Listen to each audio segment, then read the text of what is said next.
Hello and welcome to another Writers Showcase, everyone. I am very, very happy to be here along with my many guests. First off, allow me to bring on my friend Tarek. Here's to the bard and I'm calling me plum. Here's to the beast and the rest of you scum. The cage is locked in and the town is aflame, and it's ours for the taking, though you get the fame. You know, this is the one time I'm not supposed to be here, yet I'm happy to be here. Indeed. But good afternoon, everybody. Yeah. I think that I just missed. This is kind of a lot of things. Sometimes I'll get mixed up with a lot of things, a lot of requests, but this time it worked out fine. I agree. A few people. Yeah. Alrighty. And then we have lovely. Oh. Apparently he can't send it. No nitro? What? Huh. I wonder if he's trying to send the video file itself. He sent me I think like the same time as Becca. A while back, you asked what I don't know. Want to know what would be in a dun bomb? I'm about to show you what would be in said dun bomb. It would be a very, very special movie that I haven't seen. I've just seen bits of. Poser. Yeah. Let me bring in the guests, starting with. Let's go with where's Carl? Yeah, there's Carl. Frataco!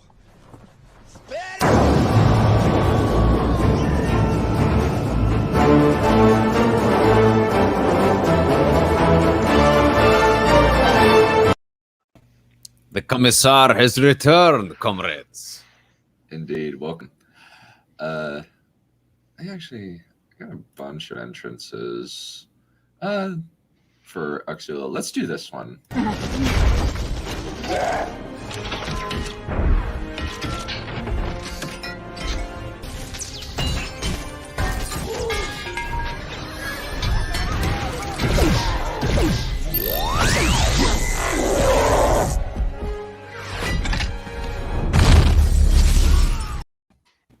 Nice. That's pretty good. Cool. All right, let's go. And now, Balerion, it's the one moment we've all been waiting for. I'm being creative. Now, if you'll excuse me, I still have some work to do. Daddy, would you like some sausage? Daddy, would you like some sausages? Daddy, would you like some sausage? Sausages, sausages. What the blue bleeding blazes is that? What was that? Is that the response you wanted? What horrors have you wrought upon us all?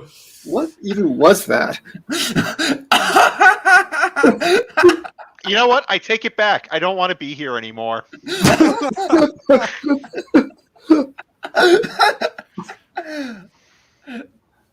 Oh man, that was funny. That was interesting. If I were to send a dun bomb, that would be the thing inside it. But what even was that? That is Freddy Got Fingered. Yeah, I think I've vaguely heard of that. You've already heard I too just much. wrote, agree. Seek to know no more. Is this some deep, dark secret like the deplorable word or something? No. Worse. No, The it's just deplorable one... word has nothing on Freddy Got Fingered.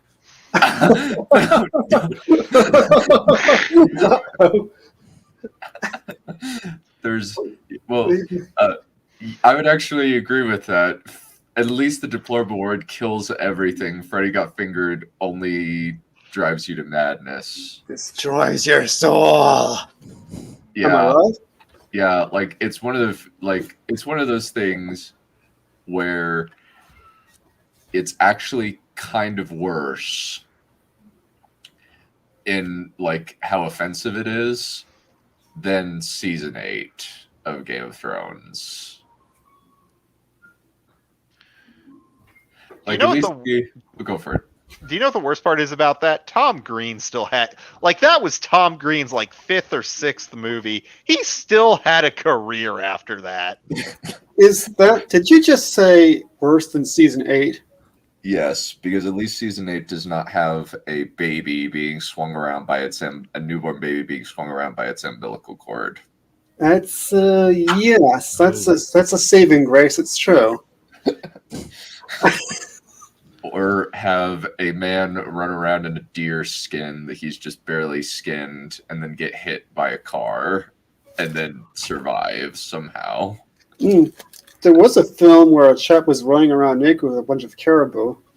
But that was played seriously. Yes. Which makes it it was kind of like what the moment. Yeah. Alrighty. So, does anybody have any time constraints that I need to be aware of? I'm I wide do open. not. Nope. Well, the usual thing where I go AFK around 4ish. Okay. How about you go first, and then we'll go Uxula, then Carl, then Tarek, and then me.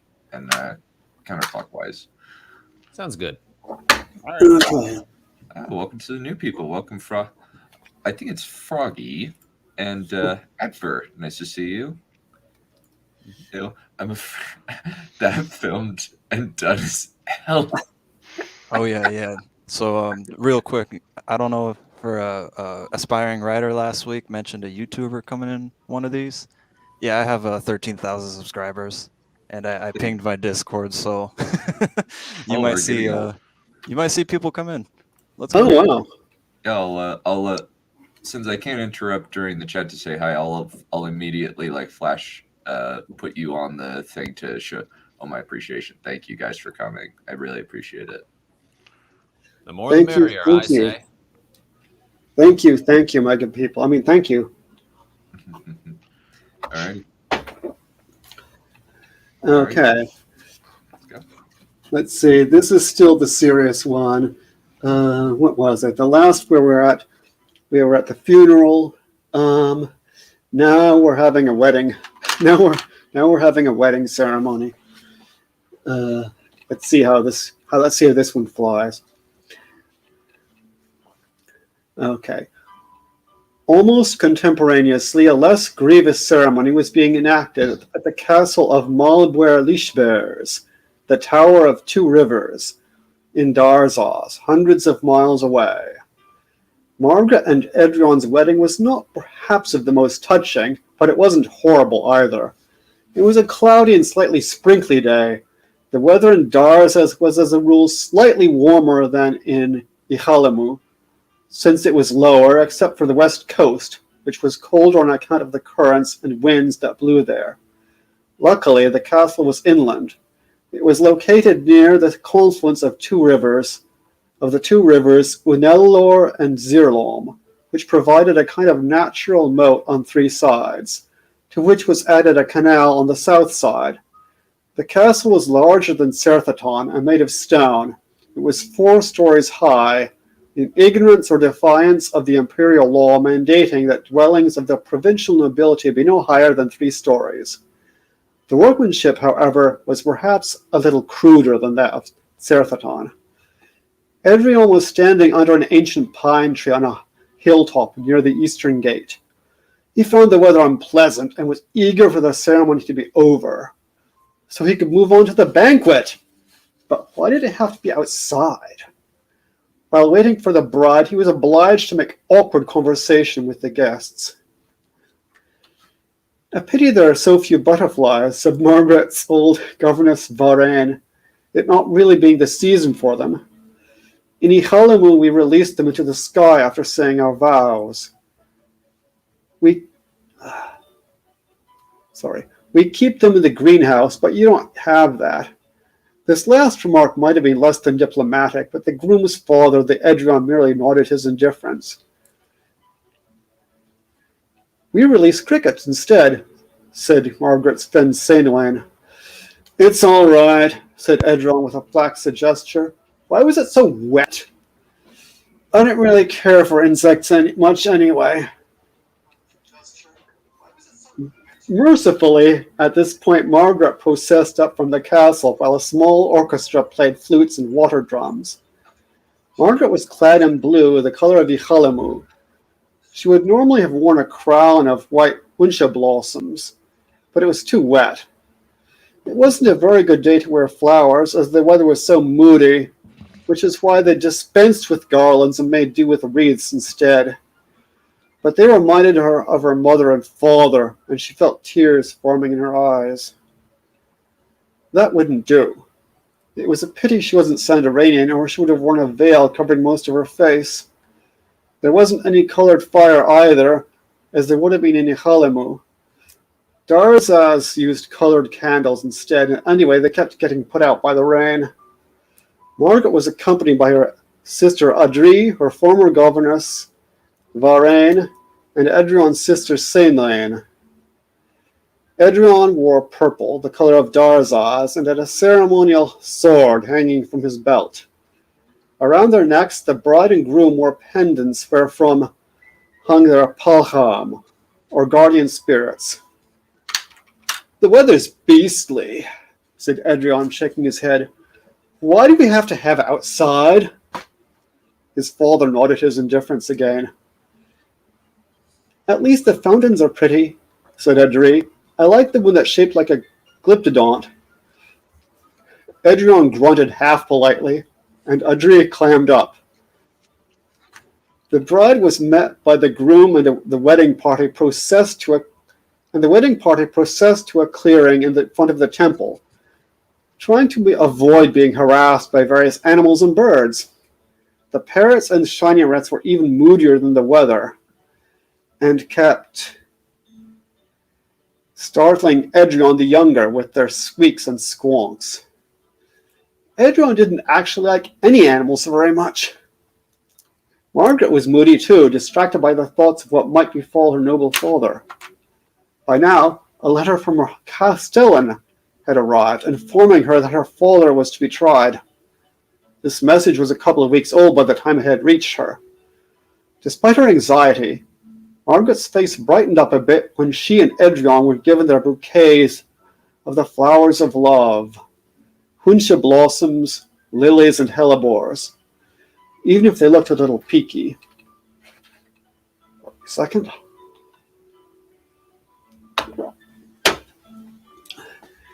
The Yaji, that is priest, blessed Pendar, met the party, oblivious to how awkward everyone was. Their tutor, Muku, stood at his right in a place of honor, even though Pendar didn't much like him. Edrion bowed somewhat distractedly in the Terranian fashion by lowering his head with the hands held palms outward on a level with the head. And Margaret curtsied even more distractedly. Then the couple exchanged gifts as they would have done in Serthaton. Edrion gave Margaret a small saber-toothed tiger made of precious stones, while Margaret gave Edrion an amethyst shaped like a glyptodont in the setting sun, a symbol of Darzas. "With this gift, O betrothed, I honor your beauty and the splendor of your house," said Edrion in a rather monotonous voice, while handing Margaret her gift as graciously as he could, which wasn't very. He had spent hours trying to learn his line, and he was wet and hungry. Couldn't they just skip ahead to the banquet? "Where's my father?" Margaret was wondering in the meantime. "Is he alive? Is he being tortured? What is that awful emperor doing to him?"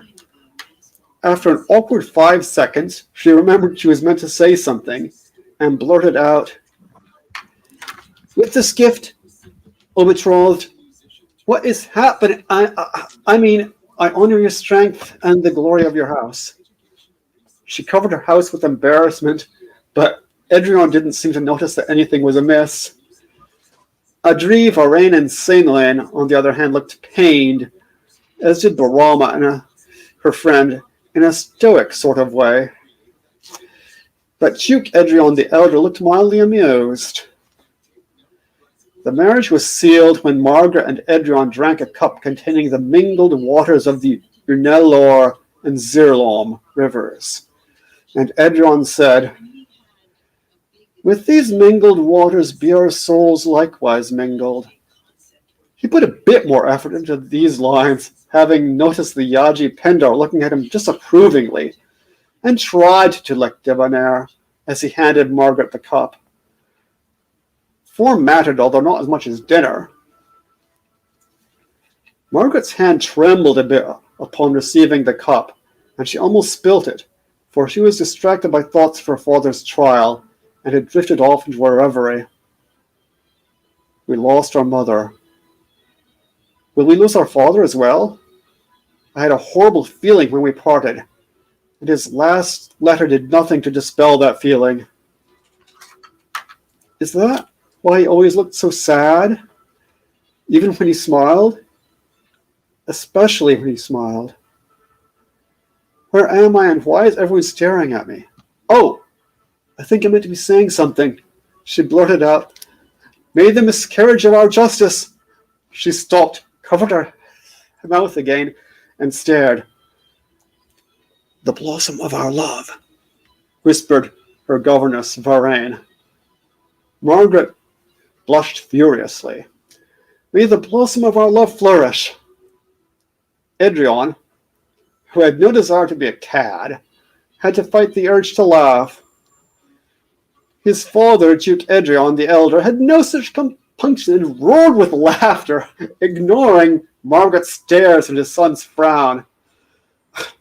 Why can't father observe propriety? Wondered the latter. Yes, the ceremony goes on too long, and yes, I can't wait for the banquet, but there's no reason to be rude. There was another awkward silence. "Let the chief witness come forth," said Blessed Pendar, as if nothing had happened. The priest looked pointedly at Barama, who had agreed to serve this function. He too was distracted, wondering what was happening to his father. Pardon me.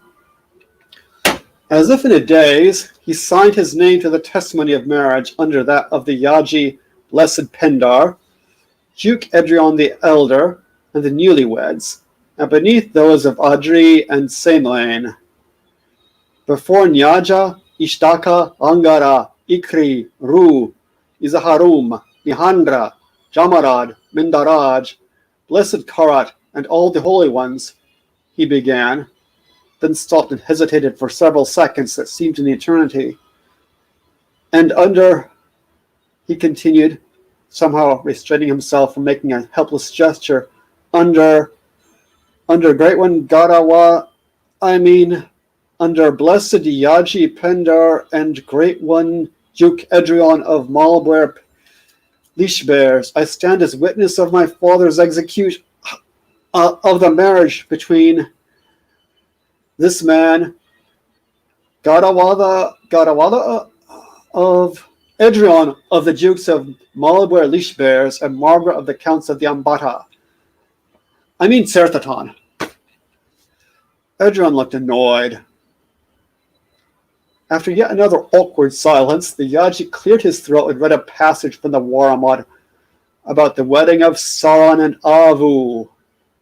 There was no Yajani or female Yaji at Malbwer Lishbears. They were still waiting for the Imperial Yaji to fill the post, hopefully not with one of his Saranjis, that is, his concubines. In his brief sermon, he dwelt upon how each aspect of Sacred Nine had blessed Sauron's marriage, and by extension all marriages, and how marriage required each of the 9 virtues to be successful. This was the least maladroit performance in the entire ceremony, possibly because he was reading from a book of sermons. Edrion bowed, Margaret curtsied, and the wedding was mercifully over. A dreary rain drizzled overhead. "I hate rain," said Edrion with a flaccid gesture. No one replied. Romantic it was not, but romance was hardly expected to figure into marriage. The Waramad said many things about marriage, that wives should be more or less submissive towards their husband. Not that Margaret was ever likely to be all that submissive. The husband should be gentle, that both should be faithful. That the marriage should be contracted according to wisdom, even that, ideally, the couple should love each other, but nothing about being in love with each other. That was an extra. Margaret and Edrion didn't much dislike each other. That it was enough. Pardon me?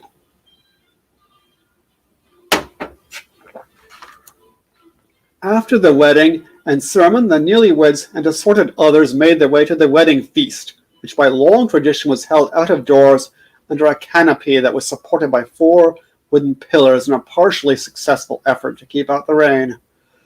Duke Edrion sat at the head of the table, with Edrion the Younger at his right and Margaret at his left.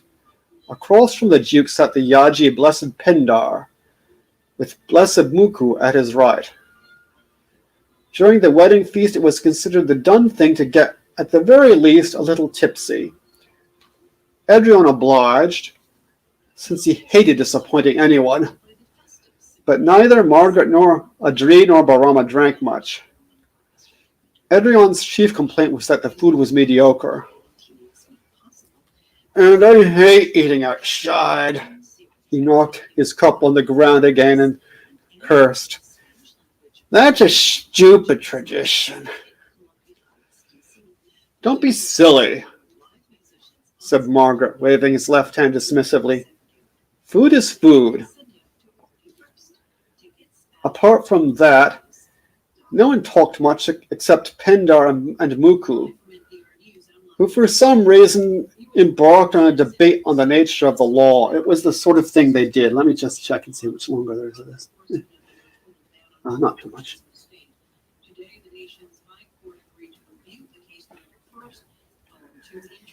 Is it true that exalted bans you? Pendar asked Muku, bowing his head unconvincingly. I mean blessed. And if so, why is you here? He spoke in a thick Darzazian accent. His Sandaranian was rather patchy. Muku, in turn, bowed his head with exquisite grace. I am here, as I have mentioned, to publish the Grand Yaji's decree. His voice gave no sign of annoyance whatsoever. But why here particular? Wouldn't Tina be better place? The decree is not such as to please Exalted, who in any case does not allow the Inyaji's decree to be published. Pendar raised an eyebrow. Then surely they are unlawful. Question mark. That was a mistake. It was never a good idea to encourage Muku to expound the law unless you really wanted to hear the response. Muku raised a hand and adopted a professorial air. The Duke rolled his eyes. The law is of sacred 9, he said, and is founded upon moral principles that are known to all, no matter which of the 3 schools of jurisprudence they follow. This is its essence.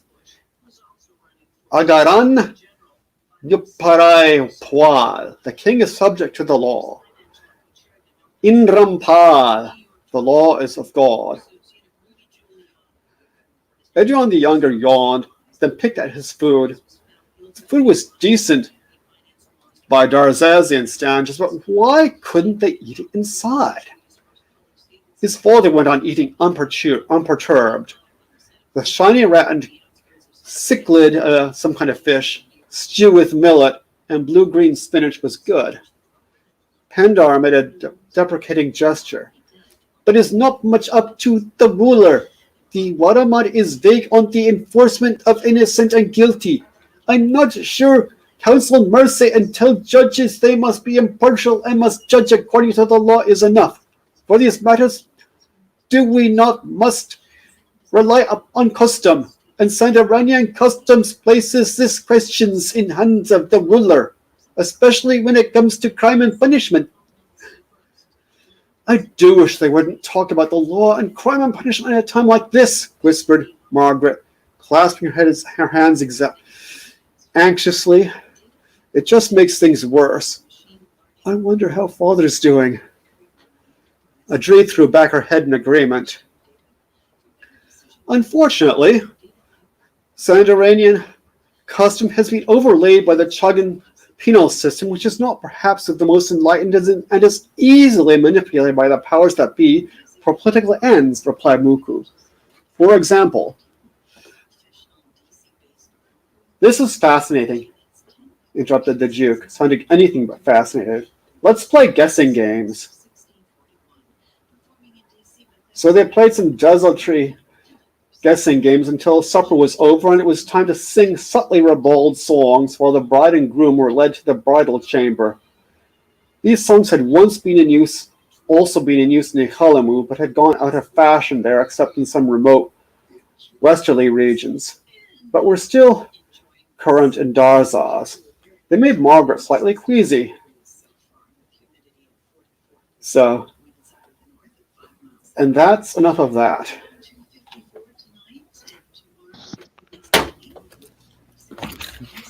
Boy, I had world-building flashbacks from that first bunch of sentences where you described the rivers and the currents on the coast. Yeah. I'll give you this. It was probably the most comprehensible thing you've ever read here. Yeah. That's good right there, especially with all the names. But you've mostly, Tarek, mostly what you've heard is the communist Abbott's parody. No, I've heard this one too, but this one was comprehensible. It read like a geography book, but it was comprehensible.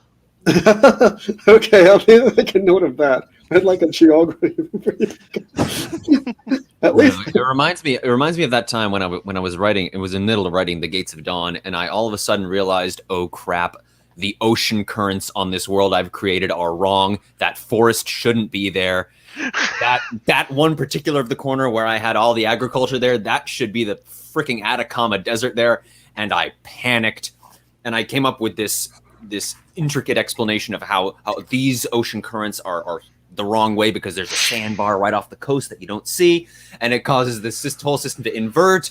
And maybe if I put this meridian just there and fiddle with the distances, and before I knew what was what, a week had gone by and I hadn't written a single word of the damn story. I'm just imagining you have like this map on a wall, like this giant Middle Earth style map, and then you realize that you're going, no, as you're tearing it off the walls apart with some of the wallpaper. Yeah, if it makes you feel any better, I read an essay online that said that Tolkien's geography is wrong, which would have horrified Tolkien. He would have gone back and redone the entire thing because he's the kind of chap who fusses over moons. The moons are rising in the wrong places. I need to go back and fix them. That was the kind of guy he was. Whereas I'm not going to that level of detail. I know. I remember a story of when Christopher Tolkien was a little boy, and Daddy Tolkien was reading him the story that would eventually become The Hobbit, and he was talking about the dwarves and what color hats they were wearing and what kind of bells were on the hats. And then Christopher Tolkien said, "But father, I thought you said Thorin was wearing a blue hat with silver bells." And he stopped in the middle of the story, walked over to his desk, scribbled a note down, and muttered, "Damn the boy." I was kind of hoping beautifully dramatic. I was kind of hoping he under his breath he's going, "You little bastard." Listen here, you little cunt. I just own you, Christopher. You may go out and beg for your supper. I wonder if this is Get out of this house right now. I wonder if this is going to become a trend in literature. I love it. Yeah. So basically, reads like a geography book, but is comprehensible and gives world-building flashbacks. So that's what I'm getting so far. Well, it's comprehensible. Balerion, I'm going to be honest with you here, and this is my opinion. I don't speak for anyone else here other than me. I was so bored.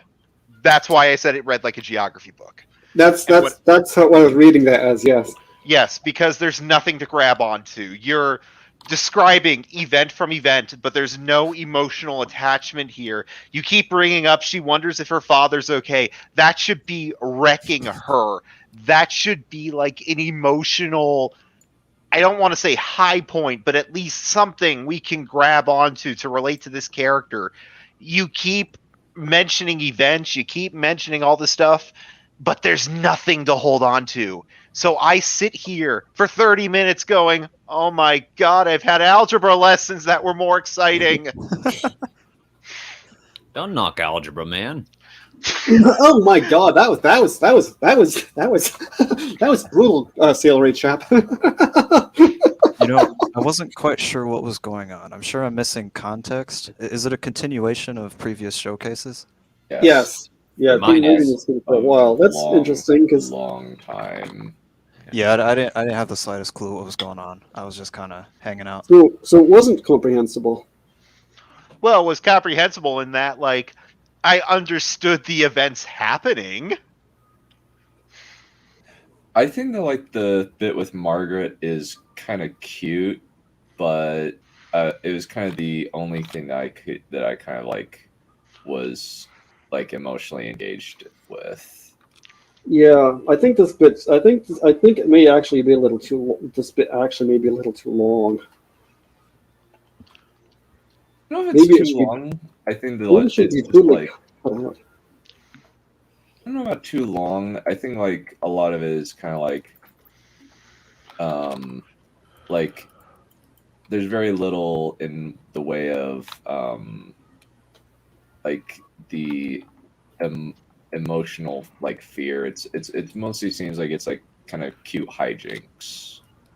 That's because I keep bringing Edron into it. And he's a bit more superficial. So It's very droll. yeah. On the other hand, at least I hope he's at least amusing. He's fine. He's mildly amusing. He's kind of like typical like jerk, kind of typical like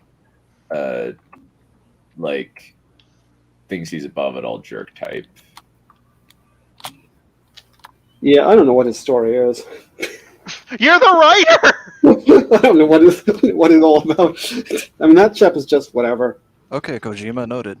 I don't even know what my story is. Well, speak of your story, Axula. Yo. Edrion, I'm talking about Edrion's story, not the story as a whole. All right. Also, I'm hearing music in the background. It is very distracting. I think it's Balerion. That's meant to be all the way down. Yeah. Well, in the meantime, I believe yours is up next, Axula. Dope. Indeed. And unlike the rest of us, I believe yours is the first chapter of a work. Is that Indeed. not so? That is true. No prologue, first chapter, straight to it. I look forward to Precedent it. is Something new. Someone in the comments. I work for Amazon, so it's funny what they wrote. No, it's not. It's also not related to Destiny. I may be a Destiny YouTuber, but it's not Destiny related at all. Trust. You're branching out, I see. Indeed. So, how does it work for first chapters? Do you like explain? What do you do? Just go You- for it. Just go just for it. read Start the chapter. reading. Just start reading. You can explain if you want to. All right. Give there's us a background few if you things want to. I do have to explain because you're hearing it read to you and you're not reading it. So, it's this is split into parts. So you know how novels do like parts 1 through 5 or whatever, and then there's like, a certain amount of chapters in those parts. So this would be part 1 and then chapter 1. And also the chapter names are not traditional chapter 1 or just 1. They're the Hebrew alphabet. And the first letter of the Hebrew alphabet is pronounced Aleph. So when you hear me say Aleph 1, that's where that's coming from. And then so on when I go on to 2, 3, 4, and all those. Bat, Gimal, and Dalet, that kind of stuff. So I just wanted to give that context. Oh, and also when I do, I need to test the mic really quick. You will never be enough. How does that sound? Did that go through? Yeah. That's good. All right, cool. I'm going to be making voices like that for certain parts you'll see in the context. Keep in mind those are indented, so kind of like thoughts in traditional novels. The voices are indented text, and let me know what you think of that after I'm done. Alright. Okay, Alright. that's enough. Okay, let us begin. Part 1, Rukim. Aleph 1.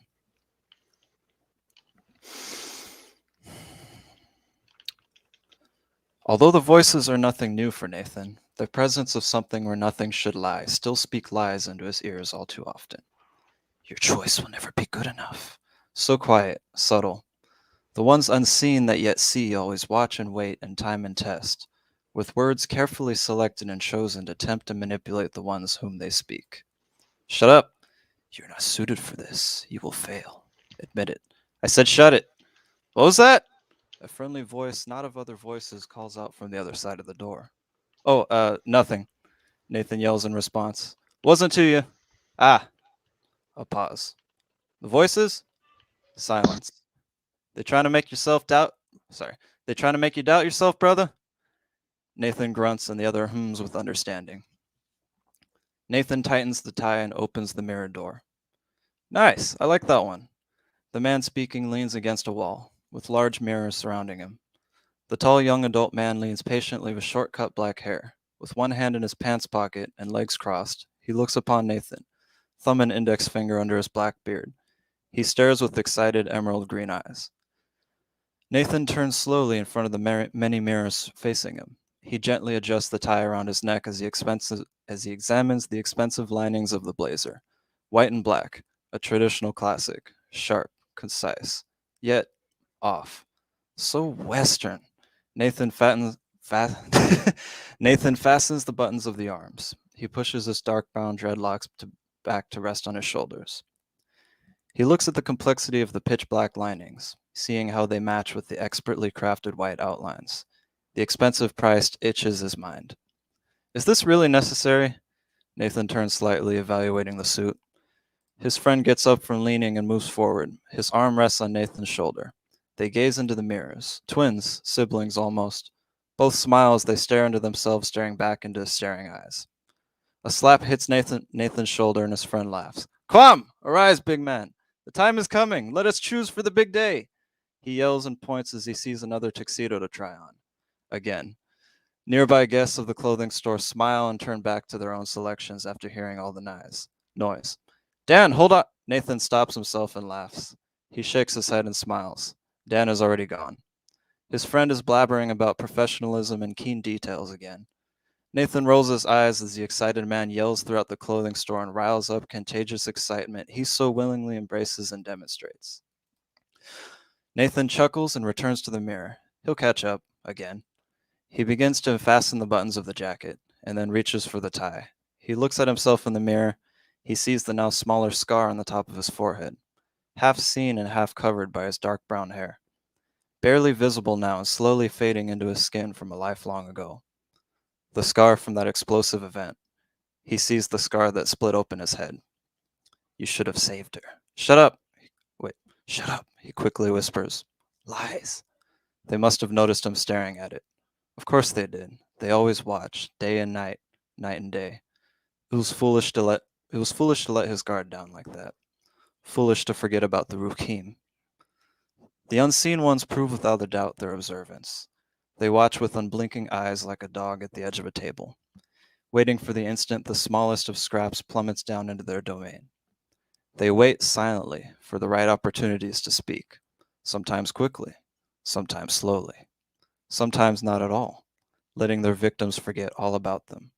Like cameras, they always watch, as if being recorded at all times without a second of a break. Only in Nathan's case, these cameras speak. Nathan resists the attempt to stir his emotions, the daily annoyance. He turns around and calls to his friend. The voices wait and watch. Silent. Would it truly hurt to use a tunic? Nathan pulls off the tie. He follows his friend as the man drags him along. The two barter back and forth as they explore. They laugh and shout, disturbing the store guests and employees with joyful banter. Everyone smiles as some chuckle as they know exactly who these matured young men are. In this small town, the familiar neighbors feel joy for the noisy men getting ready. They laugh and smile as they know Nathan and Dan are preparing for the wedding. Scene change. Out in the market of the busy small city, families eat in a hurry. Nathan and Dan travel among small crowds in a busy and isolated town. Vehicles and merchants fill the air. One points to a new stop and the other follows through.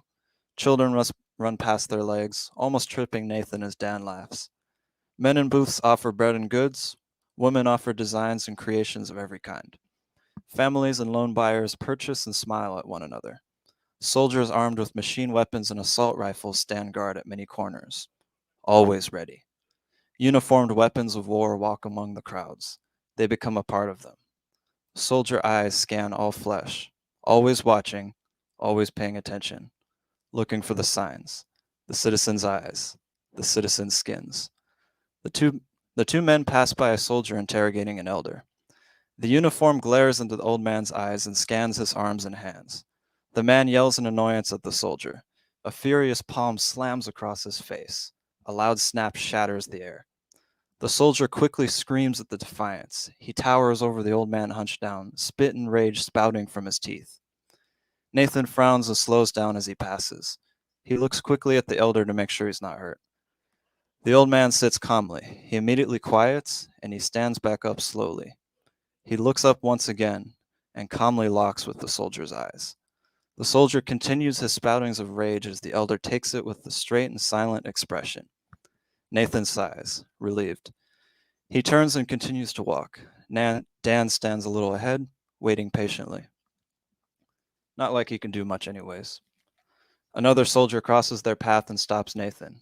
His friend stops and waits for the uniform with an unbreaking smile. Name, Nathan. Residence, son of Urim. Affiliation, farmers. The soldier glares into his eyes. He looks at his face and arms. Skin, none. Nathan rolls up sleeves from habit as the soldier analyzes the arms for the markings. Doubtful, he looks into Nathan's eyes and face and neck, all the usual spots. Nathan keeps his teeth held firm as he holds in a sarcastic comment. He remembers the elder. Outside contact? No, sir. Ritual supplies? Never. Some of you checked our home last night. The soldier nods and eases up.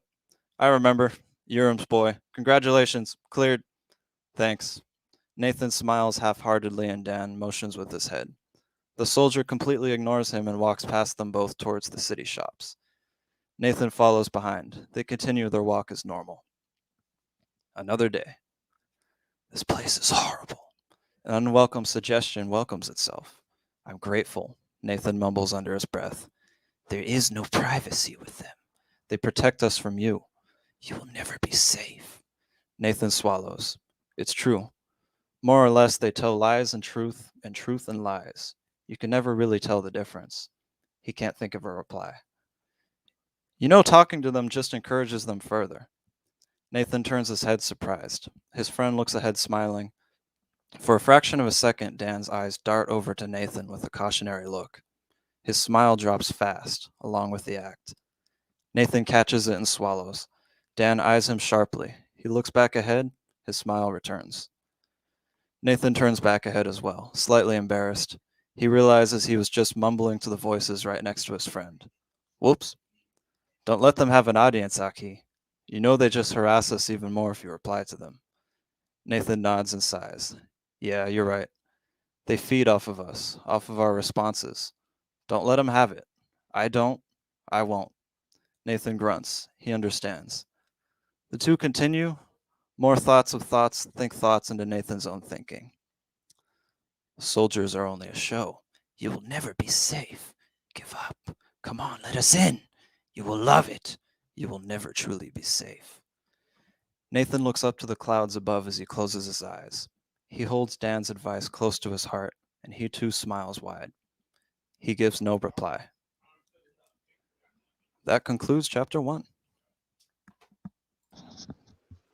Not bad. Yeah, there's some good mystery there. Interesting. Yeah. I'm definitely interested to find out what these voices are, where they come from, and what they're trying to do. Ah, perfect. That's exactly what I was going for with that.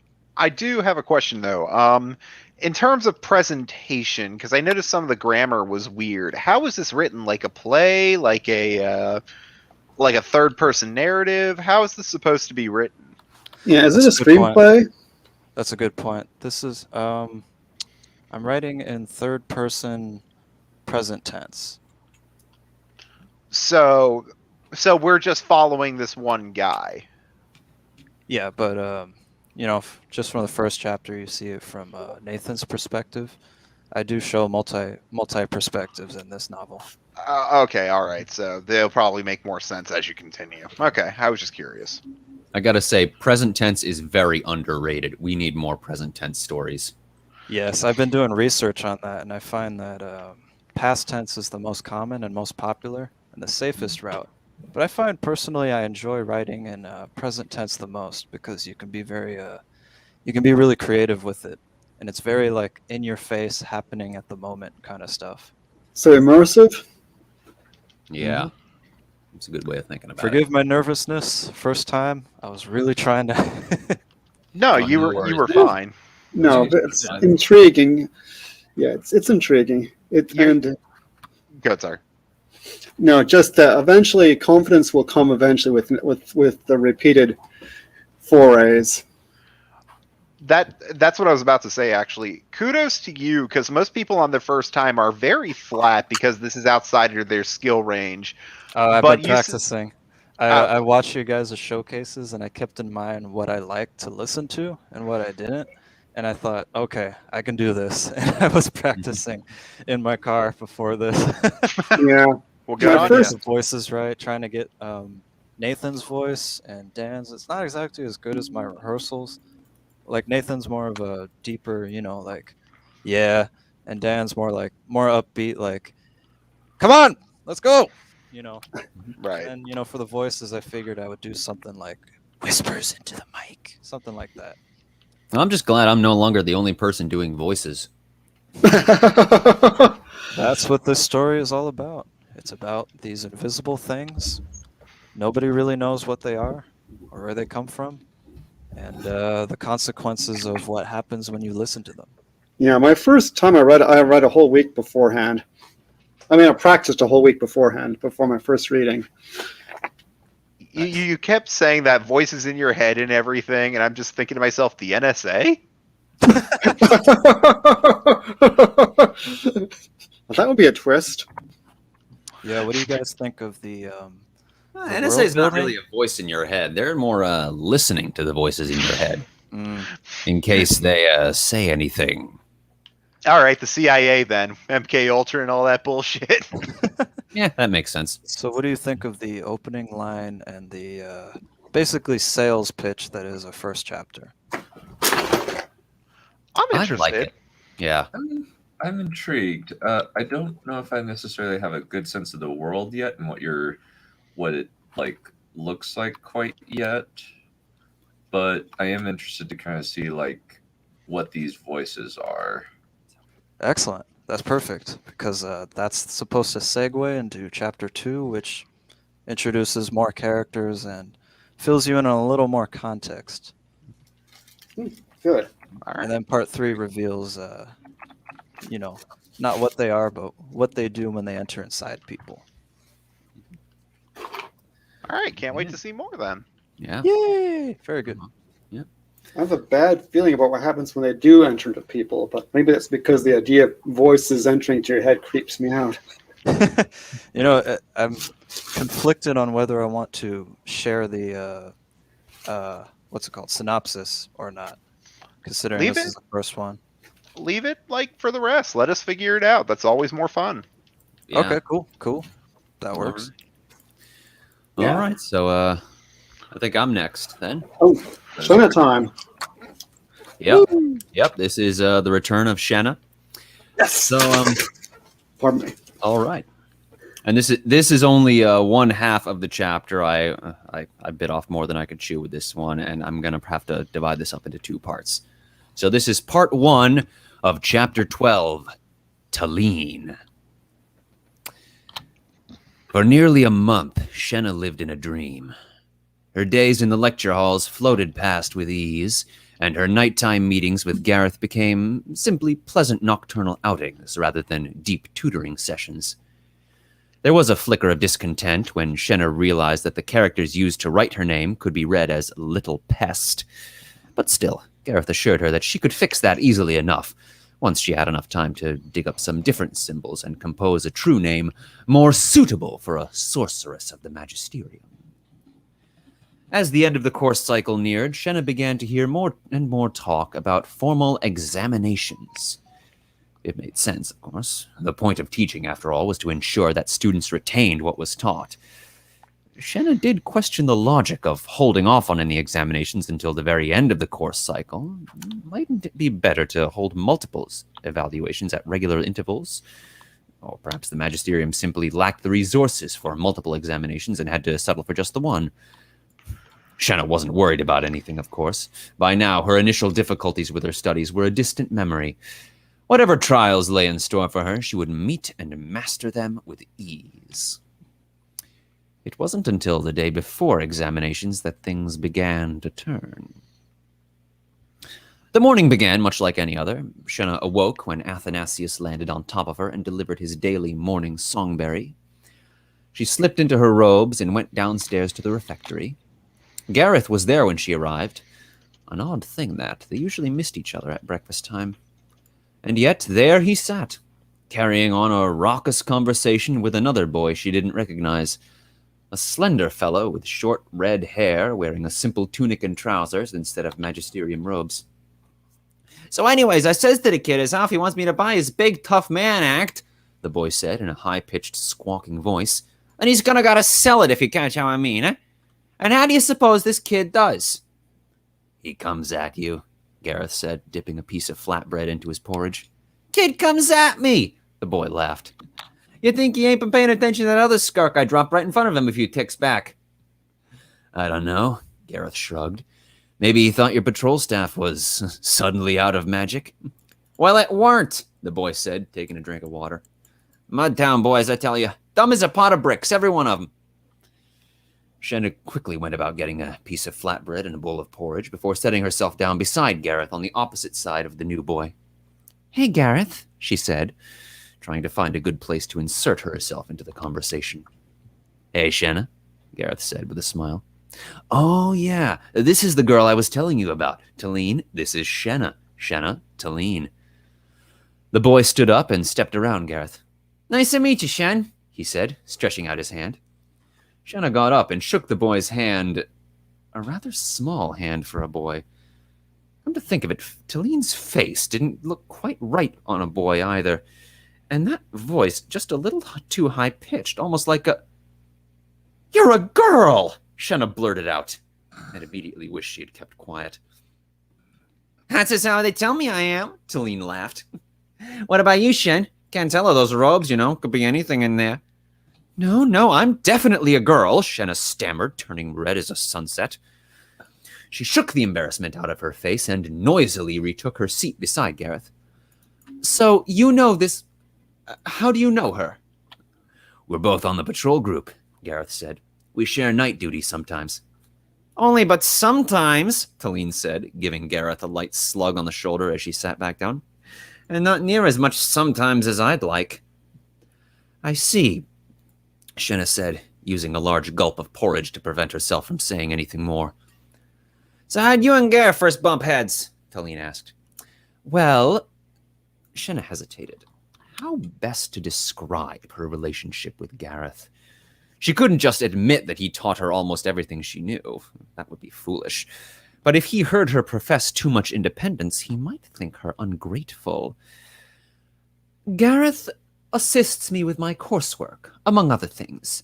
I'm still rather new to the Magisterium, and he helps me to keep everything in order." "Yeah?" Talene nodded, a lopsided grin spreading across her face. "That's Gar, all right. Always got to sort everyone out for him. I tell you, I could spin you some about the triffs we got up to on the walk, eh?" "Is that so?" Shenna nodded, taking another bite to keep herself silent. "You talk funny, Shen," Talene said. "Country girl?" Shenna blinked. "I am. From the countryside, that is." She talked funny? What was that supposed to mean? Why, Shenna could barely understand half the words that tumbled out of this girl's mouth. And what about yourself? Oh, I'm full ways Akra, Talene shed. Ain't been out of the waters but twice in my time, and both of those was on a walk, so I guess that don't really count, I guess. I'm sorry to hear that, Shenna said. Sorry? Talene laughed. You spin it as I'm a Mudtown girl or somehow. I didn't mean... Shenna stared into her porridge and clumsily shoved another glop into her mouth to preemptively silence herself. I like you, Shen, Talene said. We gonna gotta sit out together sometime. Shenna sat in silence as Gareth and Talene carried on their conversation at her side. She didn't dare add anything more, even going so far as to fetch a second and even a third bowl of porridge to make sure she wasn't tempted to let some ill-considered remark slip out. By the time she departed from Magister Parnolf's lecture, she felt like she was going to burst and splatter porridge everywhere. As it happened, the instructor spent most of the day's lectures explaining how the examinations were to be conducted. Students would be separated into groups of 6 and dispersed into small chambers throughout the grounds. They would then be given a series of written questions which must be completed and delivered to the proctor within an hour's time. Once an examination was completed, there would be a 15-minute interval before the next one began. Cheating was grounds for immediate expulsion, of course, but just to make certain, every student within each group would be given a unique set of questions to avert the temptation. Ordinarily, examinations were an all-day affair, but as this was the remedial course, the examinations were only expected to last until just before midday. Shenna paid little attention to her instructors, however. Her mind was consumed with thoughts of Talene and Gareth. The two of them seemed to get on rather well together. Not this alone, but they had clearly shared quite a history. They traded banter and playful insults like old friends. Indeed, their interactions seemed almost intimate. And Gareth had completely neglected to mention any of this to Shenna. I have a rival for his affections! Well, Shenna couldn't have that. She had first claim on Gareth, and she had put a lot of time and effort into cultivating their relationship. If this Talene girl thought she could just show up one day and snatch Gareth away from Shenna, well, she would learn soon enough that it took more than a pair of trousers to lead a man astray. And really, trousers? As if Shenna needed another reason to dislike Talene. It wasn't proper for a woman to go about in men's clothing like that. Talene might as well not have been wearing anything at all. Why, back in Riverwatch, she would have been whipped raw in the market square for that outfit, and she would deserve every last stroke. Had that girl no shame? It was vulgar, uncouth, lurid, profane, tawdry, ribald, licentious, and a number of other words that Shenna had just recently learned and was eager to try out. And yet, would it work on Gareth? Some men were weak-willed enough to fall for such a display. Gareth was no such fool, of course, but he was still a man. So, Gareth, tell me about Talene, Shenna said when she met up with Gareth after curfew that night. She seems like quite a gregarious figure. It's like I told you, Gareth said. We do patrol duty together sometimes. You've not mentioned her to me before, Shenna said, making no effort to conceal the accusation on her voice. That's because I've been busy assisting you with your coursework, Gareth smiled. Is that how you put it? I suppose that's reasonable, Shenna grumbled.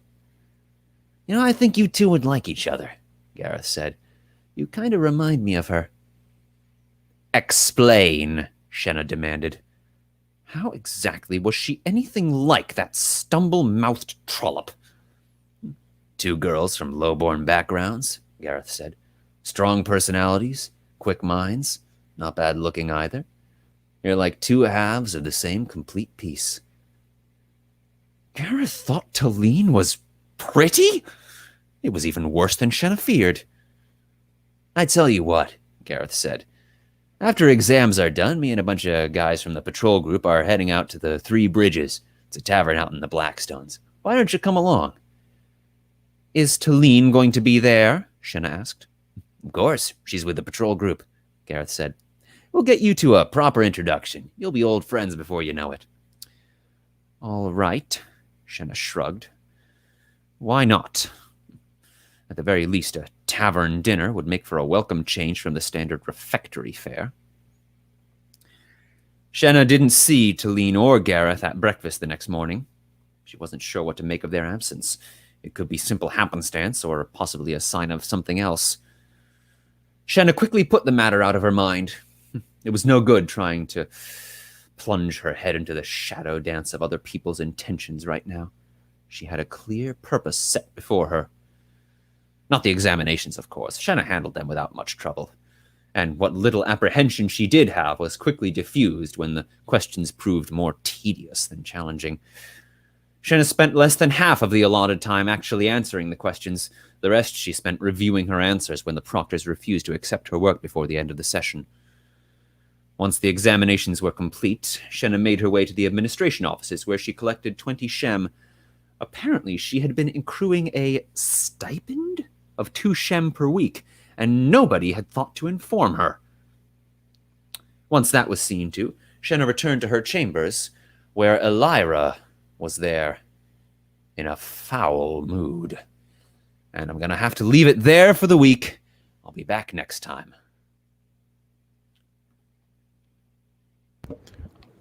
Jealousy. All right. Indeed. Ooh, very good, Becca. I'm very glad to hear that was a 100% accurate teenage girl. Carl is goals. I need to know how to present like he does. You know what? I think I've just found out why it is that Shenna became a fascist. Why exactly? Those boys. Well, this working class trot. what is it? Repelled? What are those other adjectives you used? Yes, it's. I was real proud of that passage there. Yeah, I Vulgar, noticed that last word. You vulgar, used started with an uncouth, S. lurid, profane, tawdry, ribald, licentious, and a number of other words that Shenna had Licentious. just recently learned and was eager to try out. I had so much fun looking up that little string there. Jesus. The way you said licentious, my mic was muted, but I was hollering, bro. Yes. When the accent you used, I thought you were going for Boston. I was going like, did I walk into a Red Sox game? What the hell is going on here? Well, if you're gonna choose a working class accent, Boston is the way to go. It's nice and smooth, salt of the earth, as opposed to that thuggish New York accent, which is. Hey, Vinny, get a look at this asshole over here. Nobody can trust anything they say. Boston rules. Fuck New York. Go Sox. Talk shit about it. Let's go, Yankees. This is the moment that finally split up the entire writer showcase and just It turns into a grudge match against the Red Sox and the Yankees. Yeah. That's it, folks. For the next 3 hours, that's all we're talking about. American done. Well, yes, Arcestic. If you are interested in catching up to with the rest of the story, on Dunn's, I have a little section on Dunn's forum on his Discord server, right over here in Commissar Carl's Gulag of Writing and Happiness, where you can find a link to the Google Doc, which I keep updated, so you can read the whole story from there. Let's go. There's also a channel on Discord, but that might confuse you because that's where I post my parody. Oh yeah, that's the same one. It's the later series in a parallel universe where Shenna becomes evil and establishes a fascist dictatorship, and everyone unites to overthrow her. Which may or may not be a spoiler. Oh, Well, apparently she lives in Boston, so yeah, that's gonna happen. Yeah. Hey, Vinny, take a look over here. I mean, I intended Accra to be fantasy Venice, but yeah, fantasy Boston works fine. I've never heard those words together. Fantasy Boston. I gotta say, you have a really great sense of voice. So you know how every novel, every fiction has voice, right? Nobody really knows what it is, but I like to say voice is soul, the soul of the creator. And you have the voice is very prominent throughout, and you do a really good job at the characters, making them each have their own unique voices and like the way they talk. What's that called? What's the technical term? The Like character. the one guy that you were doing really high pitched, I loved that. That was really funny. But listening to the dialogue, it was neat. It was neat separating them like that, not making them all sound the same. Well, I've had quite a few acting courses in my time.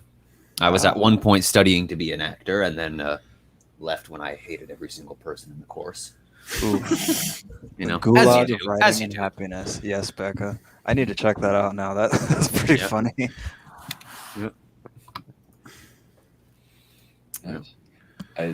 I definitely like, yeah, that's definitely teenage girl, like that is very much like my sisters. Like I grew up with four little sisters, so yeah, that's pretty accurate. Jesus Christ. Yeah. Did they use the word trollop a lot? No, they weren't very well read. They're very normies. Bother. Yeah. I had to do a lot of work to accumulate this syntax, and I fully intend to avail myself of it. Thank you very much. Man, I gotta respect that vocabulary. I need to Please step do. up my vocab game, bro. Oh my goodness. Yeah, please do. Shit, man, I gotta go out and buy a thesaurus now. I second the motion with a vengeance.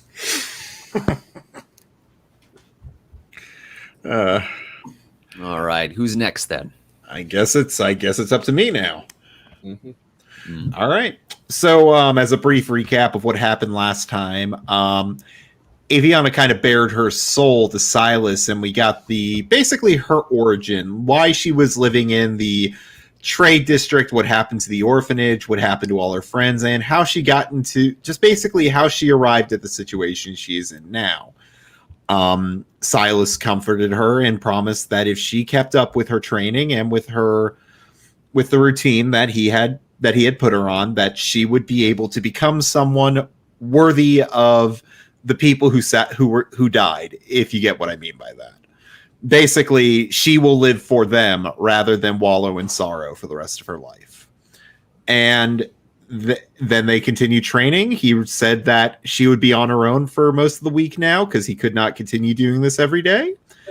But that's where we are today. And with that being said, I will begin. Aviana stumbled through the streets as icy wind and snow slashed at her face, her body avoiding the blows protected by her cloak. The day's training had left her exhausted as fresh bruises were beginning to make themselves known as they pulsed in pain every few moments. Nursing her wounds every Sunday had become something of a ritual in the several weeks since she had started training. In fact, she had an entirely new routine that replaced her old one of going to the bazaar and looking for work every day. She would wake up before dawn, eat some of the rations Silas had given her before running to the wards. She always went just before dawn, since it was less likely people would be around, and she could enter the hall with much less risk of being seen. She would train until the evening, then extinguish the lights and leave for the day. Just as Silas had promised, every Sunday he would test her abilities with a day-long spar, only stopping for lunch and the occasional break. Neither of them said much during those days. The only time Silas really spoke was usually to criticize her performance. Every time she thought she was improving, she would only be proven wrong when Silas would knock her to the floor with relative ease. Even when she had him cornered, he'd still outmaneuver her, doing something like giving her a kick to the ribs or a sweep of her legs so she would fall over. Every time he surprised her with an attack, he would always be followed up with, "You need to be cognizant of what's going on around you." In the last few weeks, she had heard that saying so often that she never wanted to hear it again. You need to be cognizant of what's going on around you," she said mockingly, digging her fingernails into her palm as she curled her hand into a fist. "I am cognizant of what you are doing, but you cheat every time," she mumbled to herself, looking at the snow-covered ground, trudging through the deep snow that came up to her knees, causing her teeth to chatter as she walked into the alleyway that led to the storehouse. During the first week, she had been excited to impress him, hoping that her performance would be good enough to get the reward he had mentioned. Yet every time they would meet, he would always tell her that she could do better. She continued to try each week, harder and harder, but to no avail. Today had been the worst day, though. It felt as though he wasn't holding back. Each strike had been faster and stronger than they had been in the previous weeks. It was like he was using her as a way to take out his own frustrations, and she just happened to be the closest target. At this point, she didn't even care about the reward anymore. Now, she just wanted to prove that she could best him. I'll show him, Aviana stopped mid-sentence as she looked at the storehouse. It looked as though it had been stepped on. The structure was crushed, with wooden beams now bent in odd angles. What was left of the walls and still standing timber shook violently in the wind as it howled down the street. Pieces of broken wood, shingles, and corpses of crushed wraps littered the storehouse in front of the storehouse she had called home. No! She cried out, running towards the building, almost tripping on several times on hidden lumber underneath the snow. The front entrance had been completely collapsed, only leaving an opening just small enough for her to crawl through. She got on her hands and knees, ignoring the chilling snow that slid through some of the holes in her pant leg, and carefully crawled through the small entrance. Once on the other side, she clambered onto her feet and took a look around the room. The back and middle of the storehouse hadn't fared much better than the front. The roof had completely collapsed in the middle, and a large pile of snow had crushed the wooden boxes that sat under it. She walked around the collapsed roof and broken boxes towards the far end. Rats that weren't lucky enough to escape in time had been crushed, leaving mangled, bloody corpses that stained the white snow. She looked towards where the loft should have been, only to see the exposed black and blue night sky. The loft she had called home for the last 3 years was now little more than splinters and shingles along with the rest of the building. As she approached the loft's remains, she saw that the bag of food Silas had provided her was partially sitting under a pile of debris. She took hold of the bag and tugged as hard as she could, until thankfully it came free, nearly throwing her to the ground as it did. She looked inside and saw that the fruit, bread, and vegetables had been crushed, but at least the meat and cheese were okay.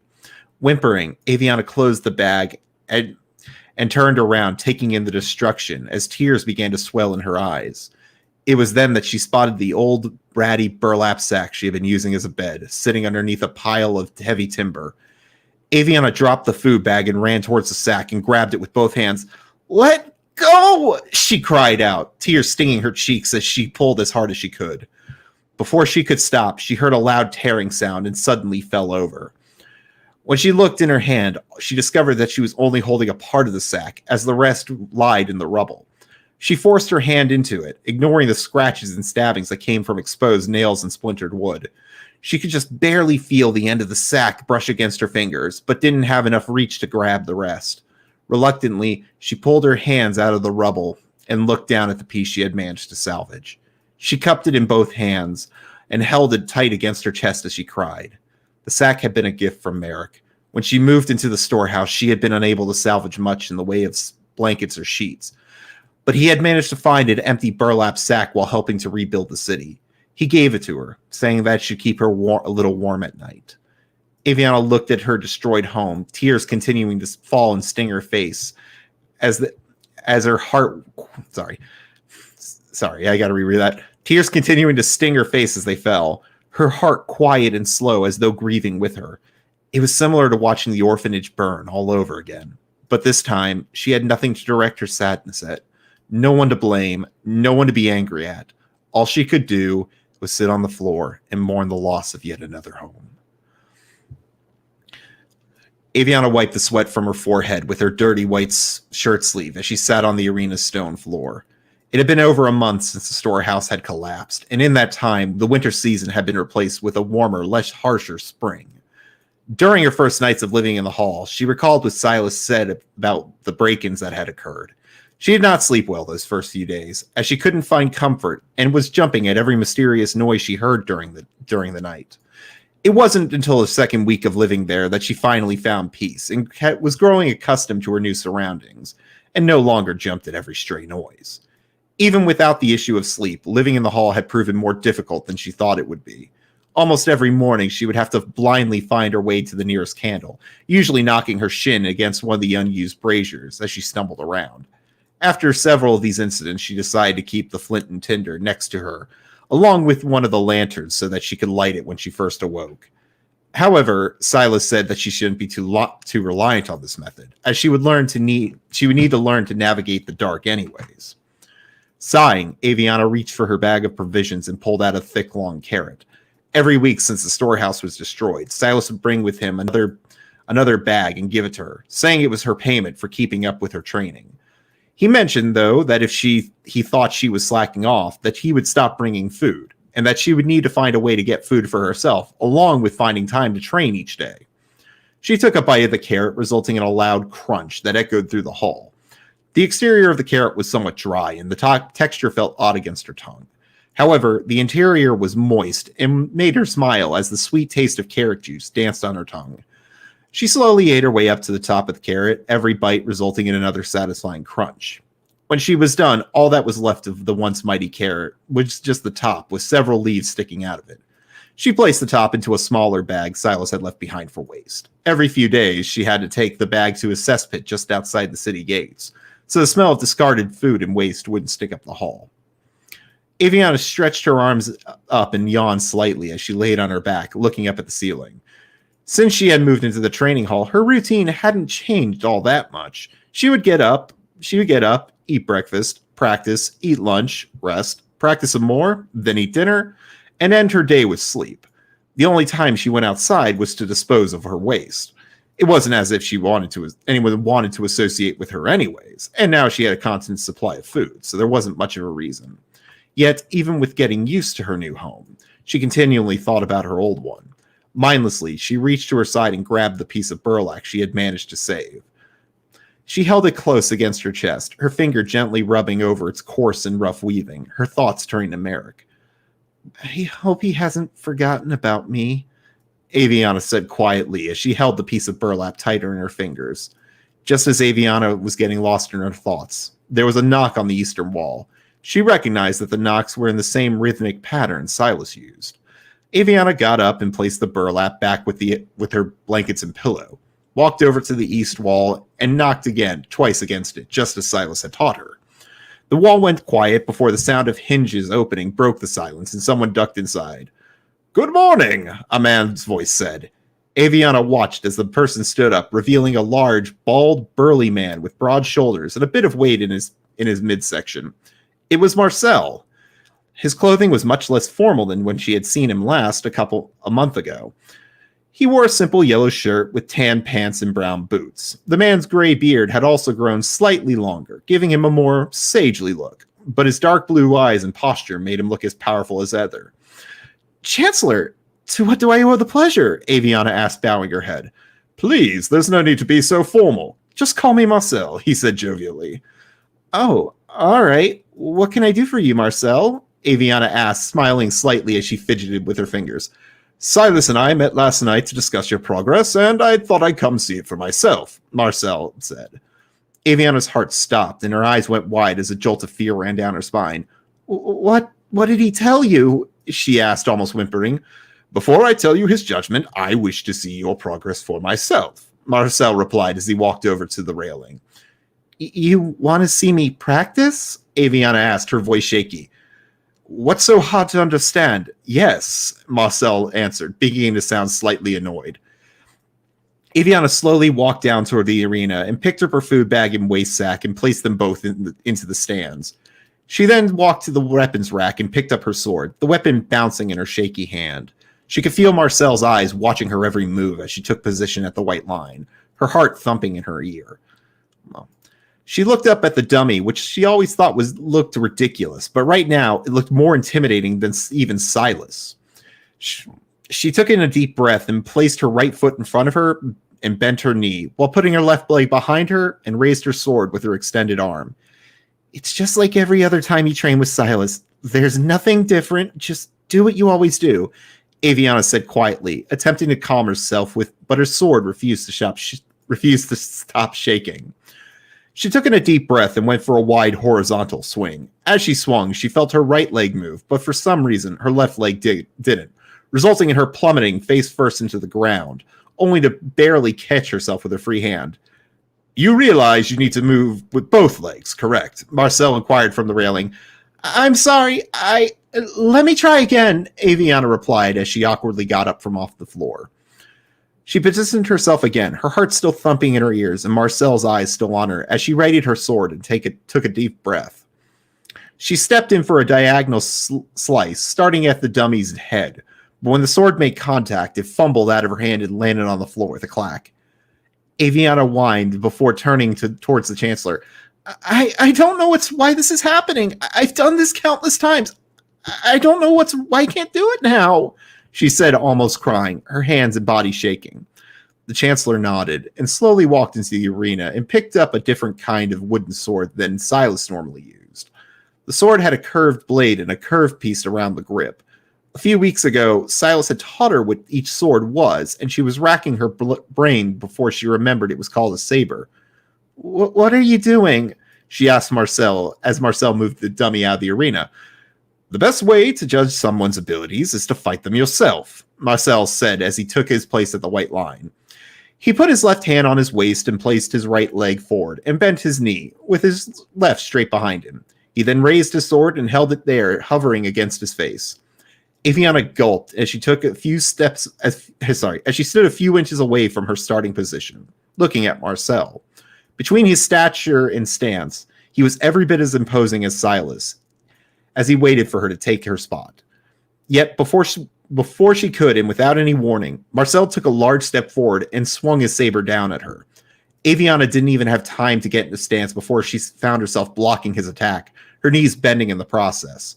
As the Chancellor lifted his blade up from her, she quickly positioned herself and blocked an oncoming horizontal swing. She took a small step back as Marcel continued to press his attack, the swords colliding, and every step forward the Chancellor took, she was pushed back. As Aviana continued to fight Marcel, she noticed that he had the advantage. The saber he was using was far longer than her sword, and the man's fighting style was something she had never seen when training with Silas. The way he moved his feet with such power and grace made it feel like she was dueling a gentleman's soldier. Every few swings, Marcel would flourish the sword, only to swing in a different direction, taking her by surprise. She could feel the blade smack against her wrist, but unlike Silas's attacks, these were far less painful and allowed her to keep fighting. The longer they fought, the further back Marcel pushed her. He pushed her so far back that she was about to be trapped by the railing and the fight would be over.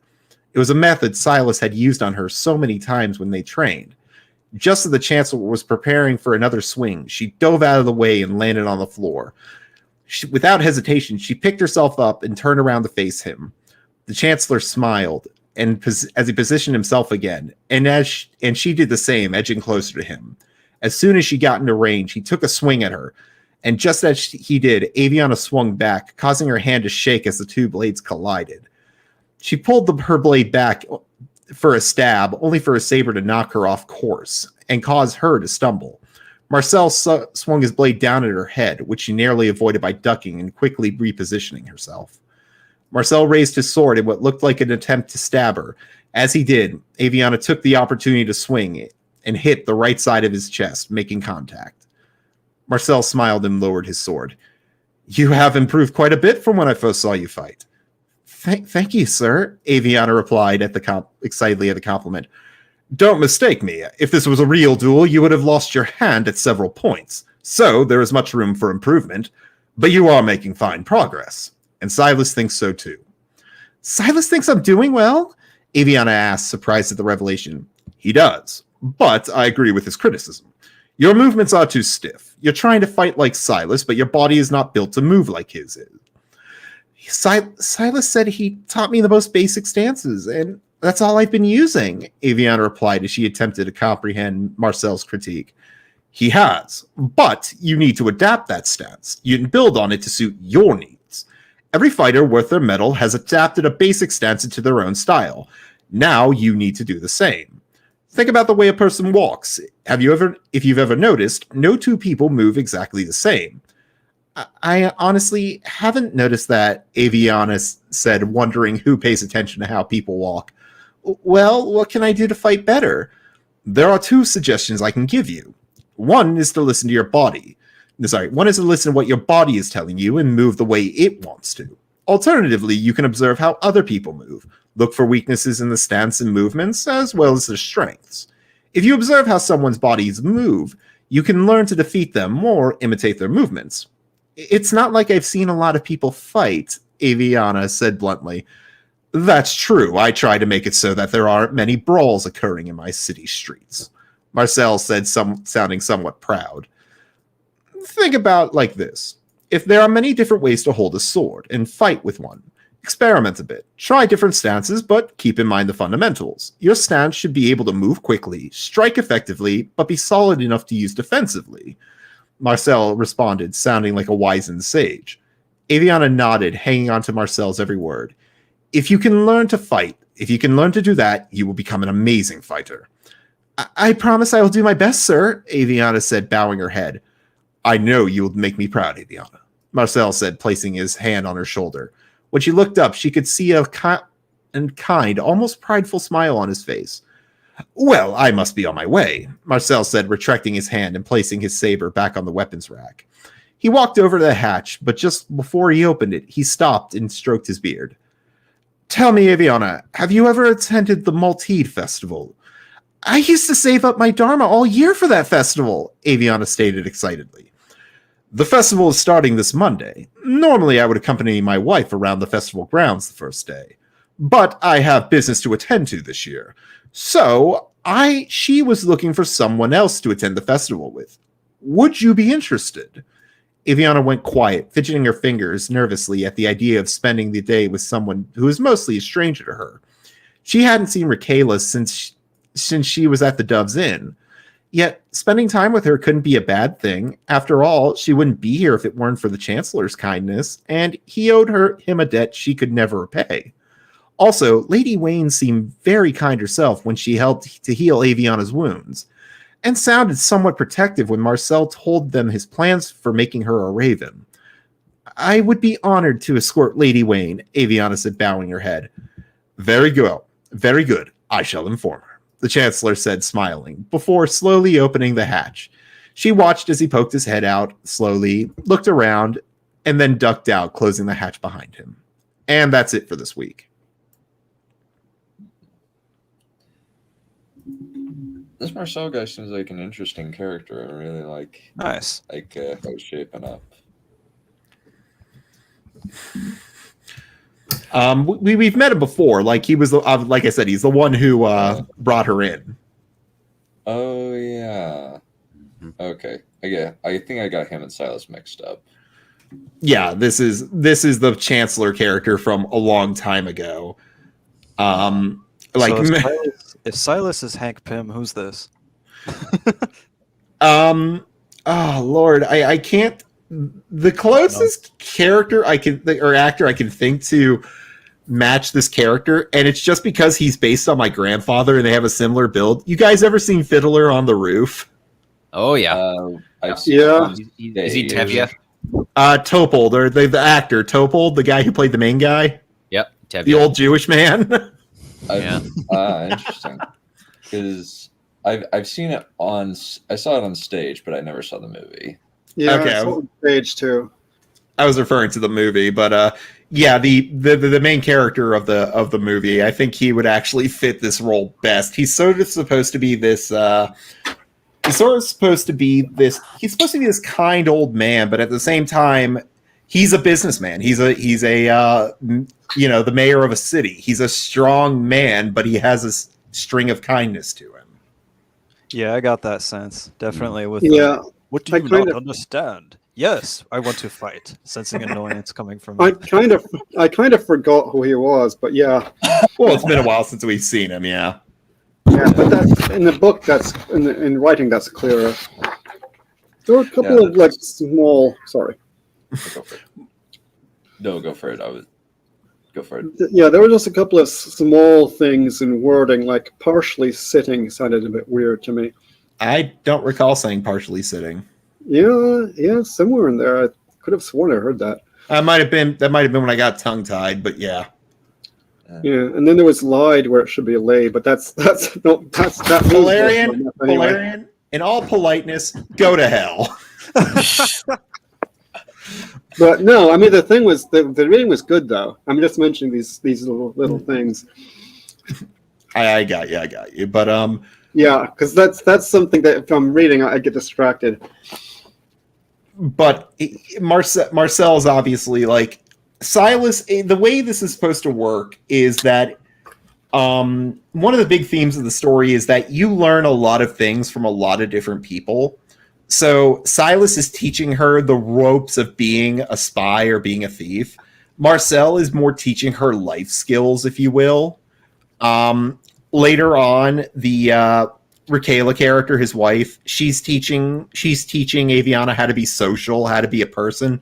It's really a lot about a child's development and how many different people influence their learning.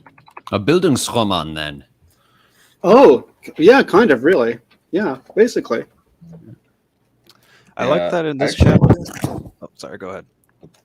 I was just going to say that like this is like it's kind of similar to how you do it, Tarek. Like this is kind of how I keep track of the various characters and factions in my stuff.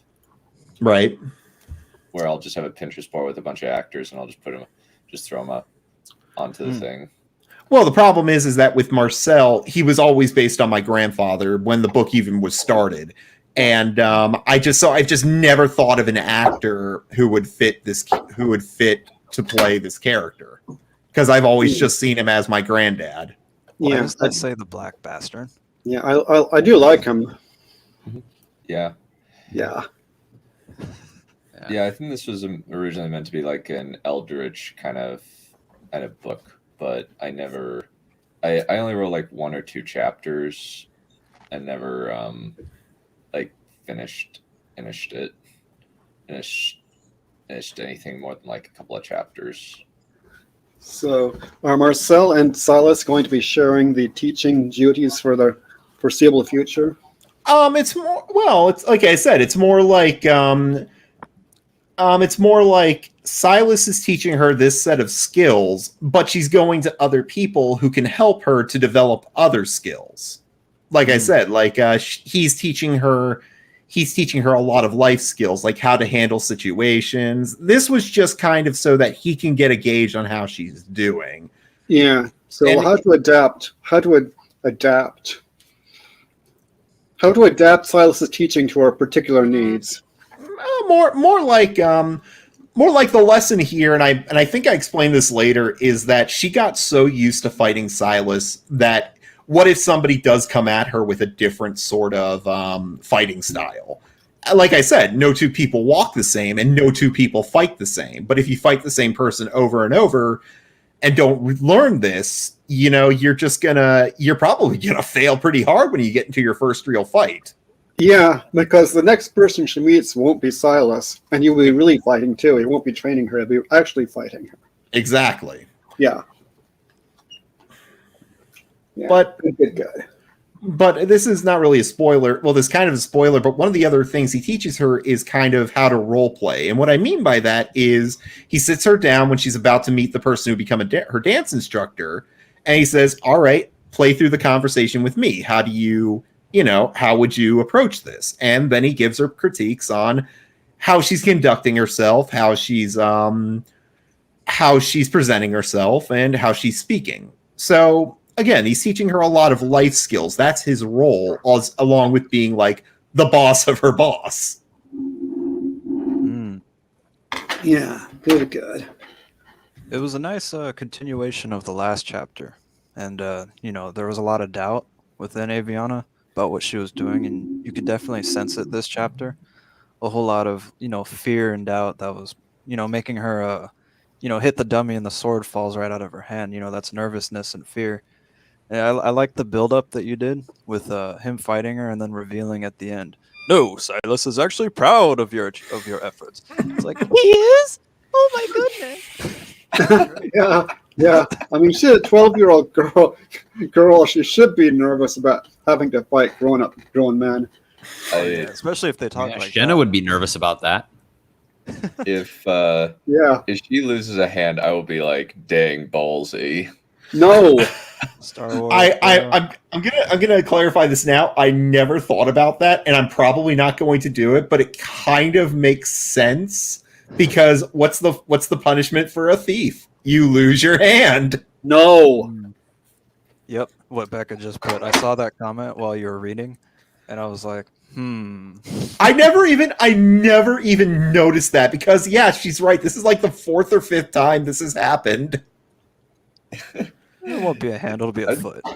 I'd love it if it was like JB. I'd love if like she like had to like learn all of these swordsmanship skills and then she lost her hand. And Oh, she's 12.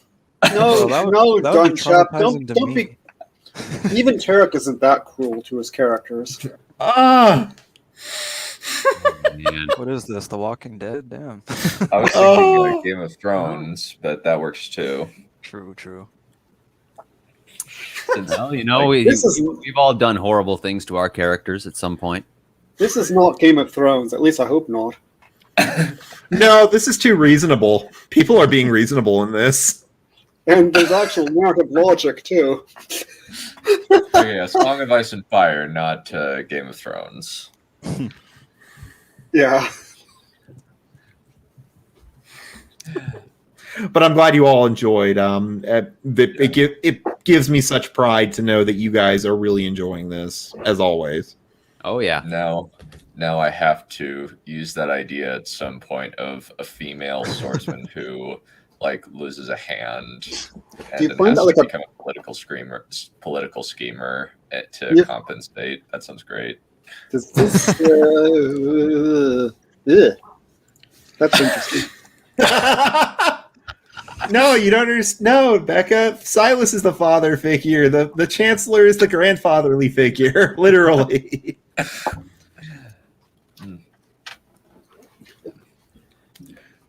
Actually, just real quick. A friend of mine suggested the way I should have done this story is do this whole build up, like, you know, she's coming into her own and everything, and then pull a psycho, kill her off halfway through the book, and the rest of the book is Merrick trying to find out what happened. What, And I is it- what, a murder mystery or something? Yeah, it turns into a murder mystery. Like he comes back as a cop, and now he's like, somebody killed my best friend. What the fuck? I'm going to burn this town down until I find out who. Uh-oh. But I'm not going with that. But I still found the idea amusing. And then a ghost comes back and complain, and because even being dead is awful things keep happening to her.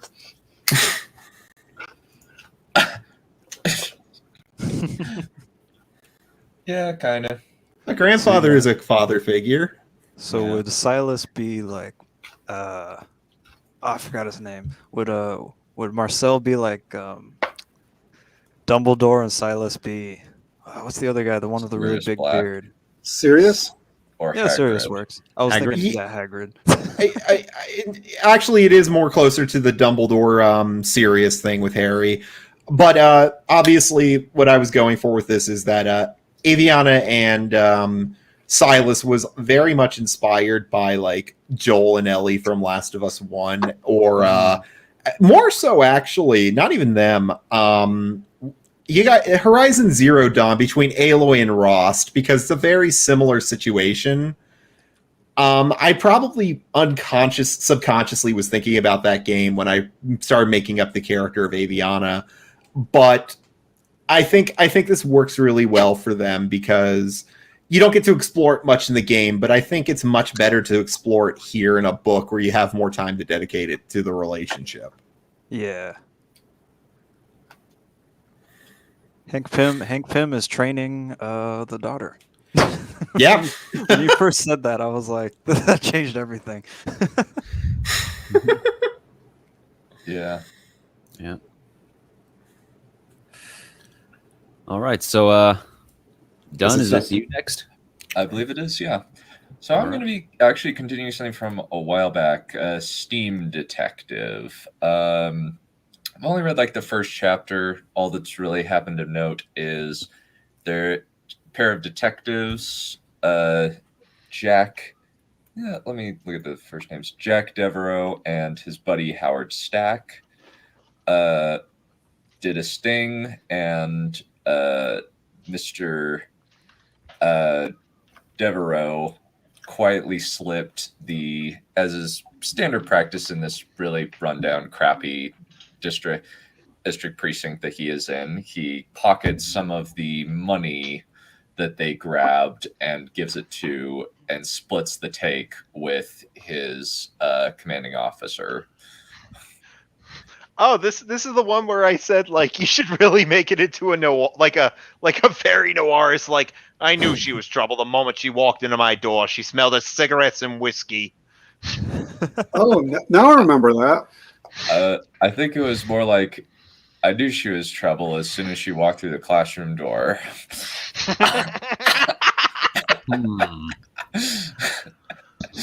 Oh goodness, I'm hearing Taylor Swift now. Stop. Don't ever say that again. I think it's more like what's the song Hot for Teacher? Yeah. The immediate silence after that shows that I am a terrible person.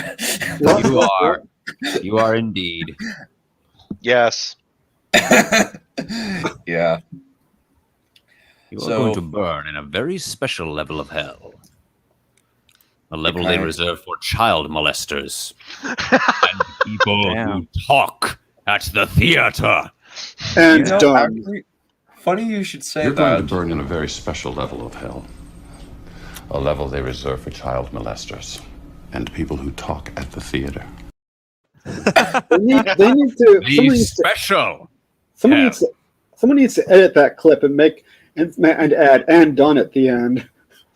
Oh, this! I love how there's the immediate shift. Oh, this story, cool.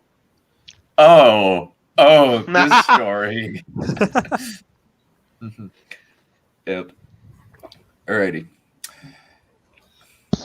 Jack drifted slightly as the soothing music played in the background, absently scratching his arms.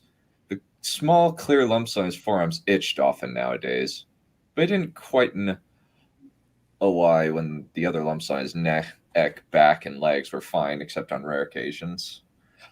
The bus stopped directly in front of his house, snapping him out of his doze and forcing him to get out quickly or go far out of his way to backtrack. Rolled the bike up the steps. Then, as he was about to open the door, he heard somebody swearing and a series of loud smacks. Jack chuckled and cracked open the door. "Who are we fighting, dear?" he asked. "Sliding firemen!" Julia yelled. More loud thuds. It sounded like a broom. Jack sighed. "Which is it this time? Mice or rats?" "Mice!" Julia yelled loudly. More bangs and squeaking noises. "Can I come in?" Jack asked calmly. Julia paused her banging. Maybe she had a mallet or something. "You know what? Get in here!" Her voice drastically increased in pitch. "But don't open the door too wide. I don't want the buggers to get out." Jack slid through the door, then quickly closed it.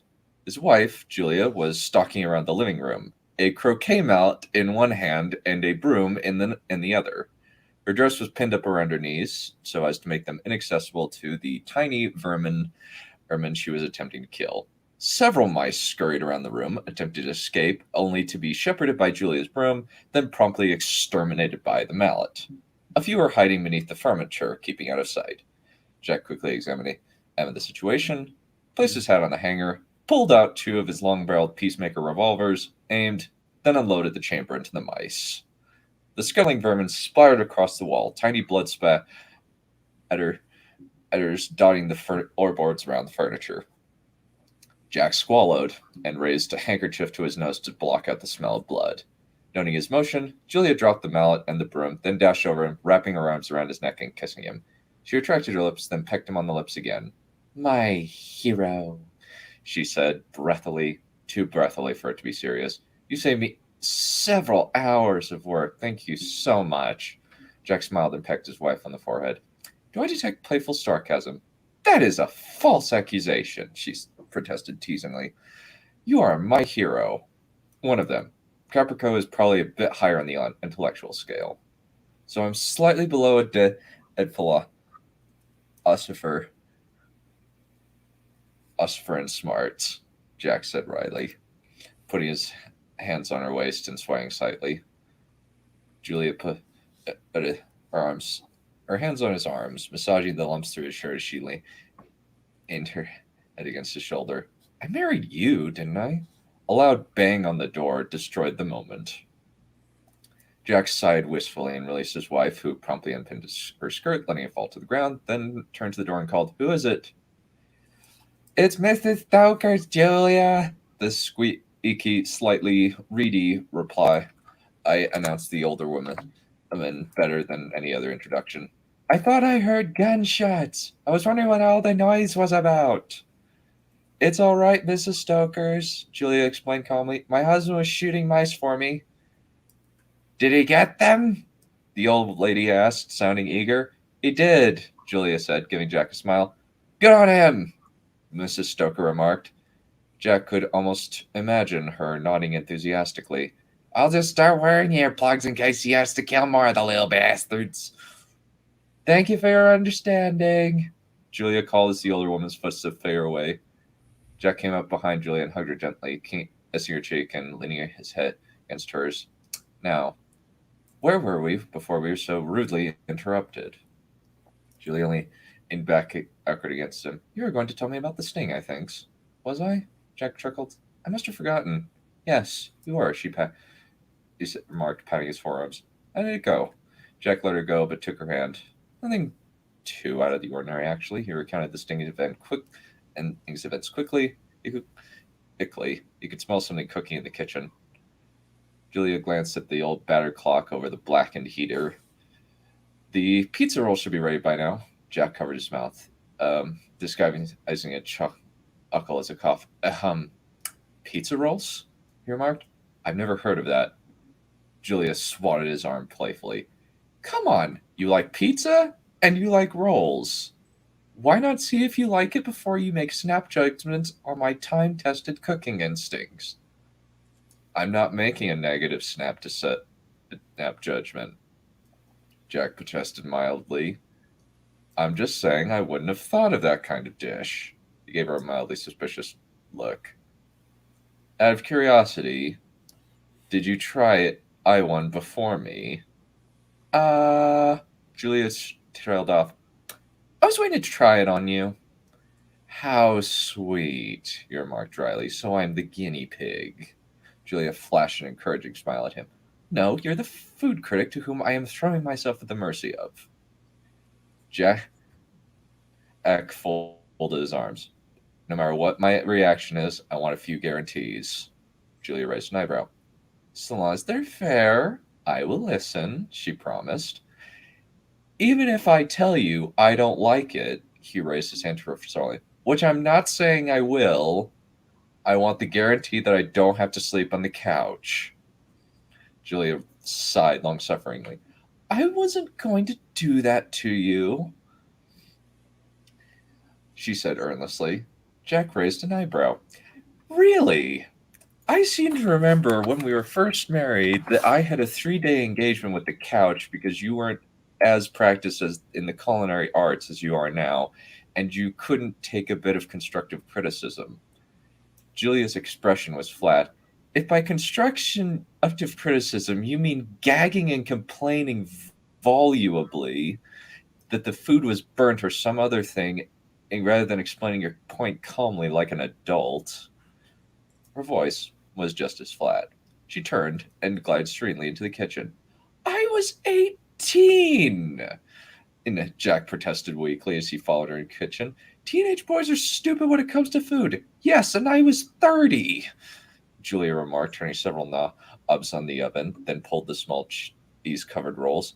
"I wasn't used to one of my former high school students complaining about how my food tasted." She waved her mittened hands over the steaming rolls to cool them. Jack went over to her and took her hands. He smiled his most charming grin. "I like to think my manners have improved over 12 years, he remarked, taking a small roll and a huge bite out of it. It tasted interesting. The good flavor of the rolls blending with the tomato and cheap sausage to create something he hadn't tasted before. "It's good?" she asked hopefully. "It's really good," Jack remarked, finishing off the roll and dusting off his hands. "Thank you so much." She smiled radiantly. "Thank you for being honest about it." she remarked, setting the tray on the counter and selecting one of the rolls. Pensively, she took a bite and nodded. A little bit too much salt, but overall really good. Jack smiled and tapped her note. Great, so if I praise it as ambrosia of gods, you and I can take the night off from everything and just do what we haven't been able to do in weeks because we've both been too tired. Julia sidled up to him and kissed his hand. What were you thinking about doing? Jack put his hand around her waist and ushered her toward the record player and set one out of her favorites on it. He flicked the play switch. It didn't turn on. In a practice moment, Julia took the small hammer from next to the record player and tapped it. Original jazz began playing, stuff they'd listened to when they'd been frequenting seating nightclubs on the sly to keep under his father's radar. She took his hand, and he put his hand lightly on her waist. Gently, she leaned her head against his shoulder as they swayed in the kitchen, just letting the old-fashioned music as it wash over them. Your sister called again, she whispered. Jack's face tightened. What was it about? He asked. Julia sighed regretfully. When she heard it was me, she called me a dirty harlot, and I should be ashamed of myself for seducing her brother. Then hung up. Jack pulled her close. That woman wasn't my sister. I'd punch her. Julia shook her head lightly. That's not going to change anything, she said quietly. She doesn't like me, and I don't know how we're going to change things. Jack sighed and rested his chin on her head. Yeah, she's a stubborn bugger if I ever met one. She's never really going to stop calling, she remarked. Jack tightened his embrace. I don't want to talk to anyone who insults you like that, he muttered sourly. Julia put her hands on his chest. Jack, please, loosen up. I can't breathe. Feeling ashamed, Jack loosened. Sorry, he trailed off, unable to phrase a statement satisfactorily. You don't quite know your own strength, Julia inferred. Jack swallowed.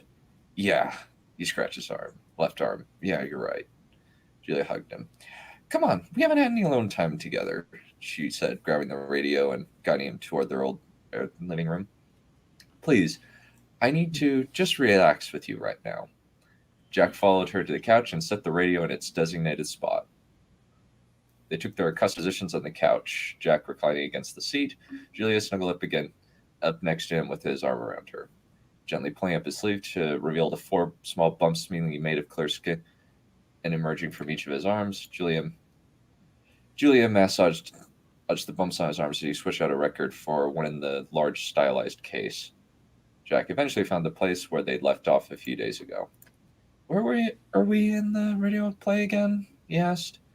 The horrible monster just ate the Larkable army soldiers in the group that tried to kill the beast in its own lair in the sewer, Julia said absently. That leaves only the main hero, his best friend, and the female lead to find a way to kill the savage beast. Oh, so the boring part, Jack remarked caustically. Julia nodded in agreement. Yeah, there's no tension now. It's just going to end in them finding some magic spell or secret special weapon to kill the monster, kill the creature. Yeah, we might as well finish it, Jack remarked, settling back into the couch. How long ago did we start this? Julia got a little bit more comfortable on the couch.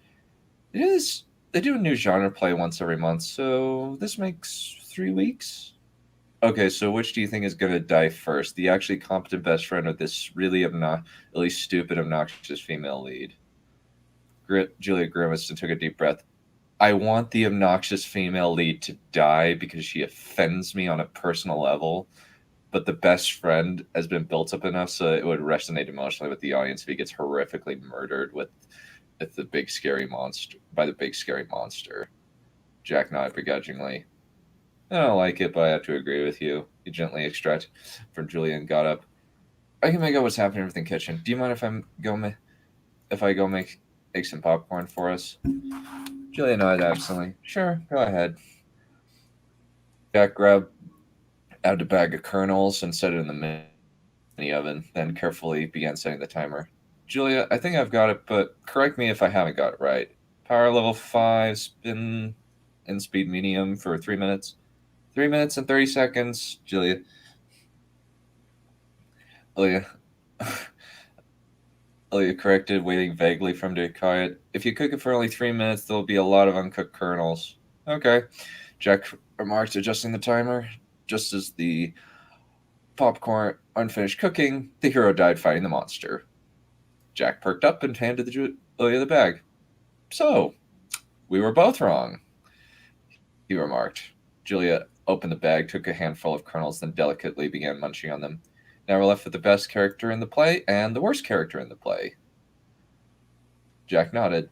So, by usual radio play logic, we're going to lose the best friend and then be left with the annoying female lead killing the monster. Julia groaned and covered her eyes. Oh, please, no, she muttered, looking out through her fingers. That would be awful. So awful. Jack shrugged and grabbed a handful of popcorn that popped the handful into his mouth. That is exactly how it's going to happen, he predicted. I'll bet you anything that's what's going to happen. The female lead whined for a few minutes, complaining that they, meaning her and the hero, could have been so happy together, that it was so unfair they had died so young. Inane stuff like that. The buddy stomached the whining for a while, then exploded at the young girl. He cited all her faults, that she was a bimbo, that she had done nothing but other than whine and squeal, and that if she didn't buck up and get working, that they were all going to die at the hands of the creature. Jack grinned at the irate, munching contentedly at the popcorn. This is getting good, actually, he remarked, offering the bag.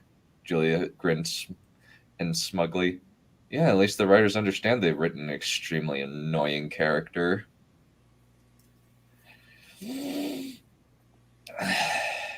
best friend grabbed a gun and, rather than saying the stereotypical a line of, stay here, I'll take on the monster while you go out, he gave her the hero's fallen gun and said, if we stick together, we'll take this thing down.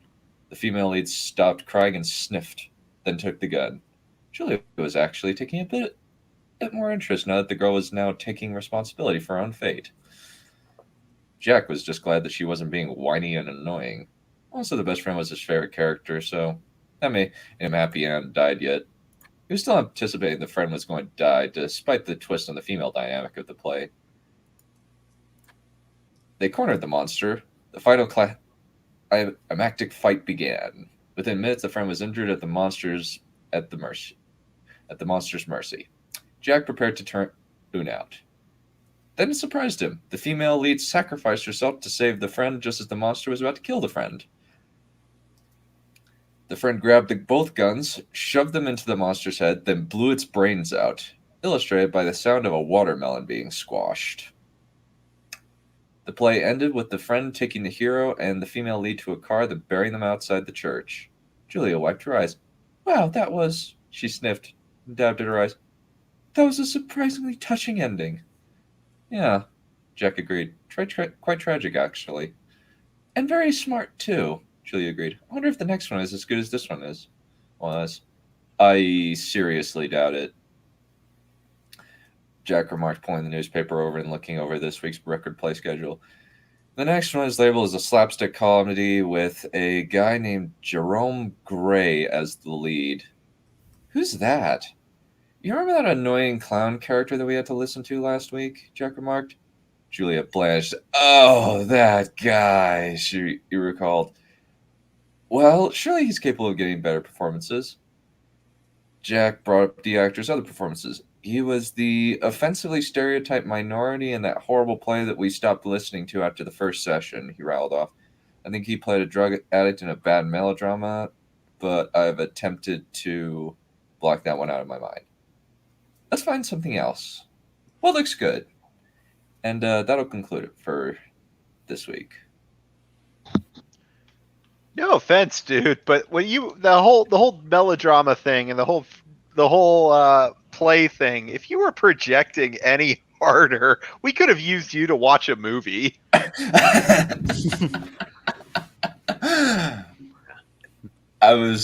Yeah. I don't think I was doing anything in specific, any movie in particular. I just was using the typical what is it? Kind of formula of horror movies and just lampooning it. We have used Dunn to watch movies, or he has used us. Yeah, I actually really like this. You know, it's a nice slice of life thing. You know, Yeah, it was.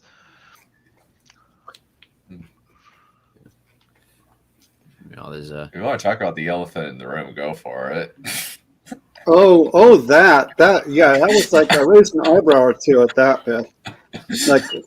Like really, that's kind of weird. hitting mice with a croquet mallet, or your horrible rendition of British insults. None of those. The elephant. I'm pretty sure he's talking about the fact that she was 13, he was 18 when they got. Did I hear that right? I probably did. Yes. That was correct. Yes. I'm sure. Yeah, because it's you. That's probably correct. What, you don't? What, he doesn't keep a Romeo Juliet card in his wallet at all times? No. I Clearly think it not. would Why, be well, hold on. Why are you laughing, Balerion? I know you didn't get that one. Romeo and Juliet. No. The Romeo and Juliet card. Have you heard of that? Are you aware that that's an actual law in Texas? There's a law in Texas that having a Romeo and Juliet card is illegal. No, that it is legal.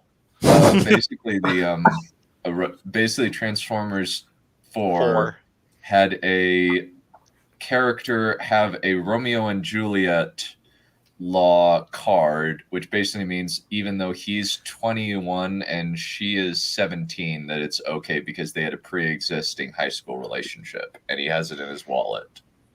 Oh, that's I'm serious. They literally stop the movie to explain why it is kosher for them to fuck. Yeah. Oh my god, that's not a real law. No, it is a real law. It is a real law, actually. Blah. I'm glad I don't live in Texas. No offense. No offense, Brightness enough. Well, it's I think like the age different. I think like this song is like they have a pre-existing high school relationship. Like if it's like she's 17 and he's 18, or she's 16 and he's 18, then it's kind of fine. I suppose. But when it's like 21 and 17 is kind of weird. Yeah. Did you highlight Becca's comment, Brightness Becca's comment, too many elephants, not enough brain juice to cope? Did Michael Bay no, Aaron Kruger wrote the movie, but Aaron Kruger comes off as a yes man to me because most of the like juvenile humor that we see in Transformers is not in Dumbo. By comparison, so I get the feeling that most of the juvenile humor is Michael Bay. So he's basically Dan Weiss, is it? Worse. Why are those movies so immature and so cringe? Some people like them. I don't get why. I like the robot scenes. I like the fights. But the character development with like the humans, it's just no. It's terrible. And it's like, why did you pick the worst possible character as your main character in the form of Shia LaBeouf? I legitimately do not understand it. It makes absolutely zero sense. Anything else? No, I've said my piece. I'm Phil. Yeah. That pretty much covers it. Some entertaining dialogue and mildly gross marriage beginning. Not gross exactly, but eyebrow raising. Let's put it that way. Mm-hmm. Yeah. And I Pretty much what they said. And like the bit of critique of the play and all that was amusing. Yeah. I kind of like, I think I actually wrote this when I was 17 or 18. I can't remember when. And I wrote this. Okay. So I didn't realize you were. Yeah, this is almost 9 years, about 8 or 9 years ago, I think, give or take. I hope to God it's not autobiographical then. No. Yeah. It was not Yeah. autobiographical, mostly because I didn't go to high school. Oh yeah, that's right. Oh wait, I didn't know you didn't. Yeah, you were homeschooled, but I didn't remember that you weren't in high school too. Yeah, I was homeschooled until I was 16, and then I started going to college to get a jump start in my education. Good. Yeah. Mm-hmm. Oh, that explains a heck ton. It really does, doesn't it? Yeah. What explains what? The fact that it was written at 17 explains a lot about the book. Yes.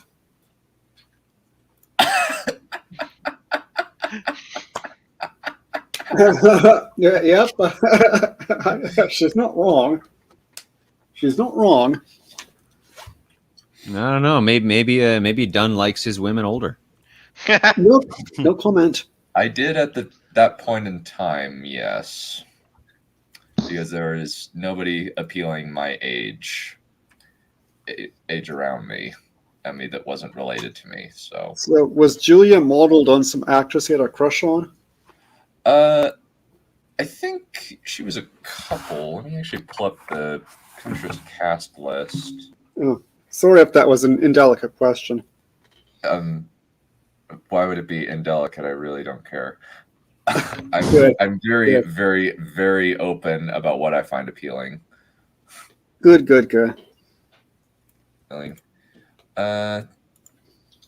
Teenage Dunn got high standards, says Brightness Becca.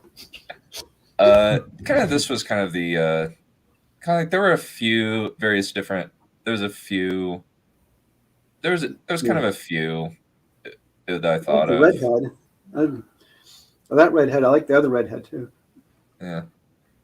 I think like this was the main one that I decided on because like I saw her in Suits. And I was just like, okay, she sounds really smart. She would be good at it. She's very attractive, but she's a bad actress, unfortunately. Mostly been like a lot of schlock stuff. Teenage Dunn got high standards. Nice. Yeah. Alrighty. Well, I think we'll call that good for today. Thank you guys for coming. I will have to go. I need to go grab some. Well, technically, for me, it's dinner or lunch technically, but it's really breakfast since I haven't eaten anything today. What? No, really, I haven't eaten anything. Oh no! Don't do that. No, I just started fasting streaming. is good for you in the right context. Well, it's just that I woke up at 1 my time, been streaming for a couple hours with a bit of backroom chat, and just didn't have a chance to eat anything. Well, yeah, you should probably remedy that with all due haste. Yeah, probably, Yes. especially since I'm gonna have a overnight work shift tonight, starting. That'd be lovely. Yeah, 10 to 7. But since it's Halloween, I figure we should end it with the most horrifying thing of all. Oh no. Oh no! I will see you guys later. Bye. Being creative? Now, if you'll excuse me, I still have some work to do. Daddy, would you like some sausage? Daddy, would you like some sausages? Daddy, would you like some sausage? Sausages!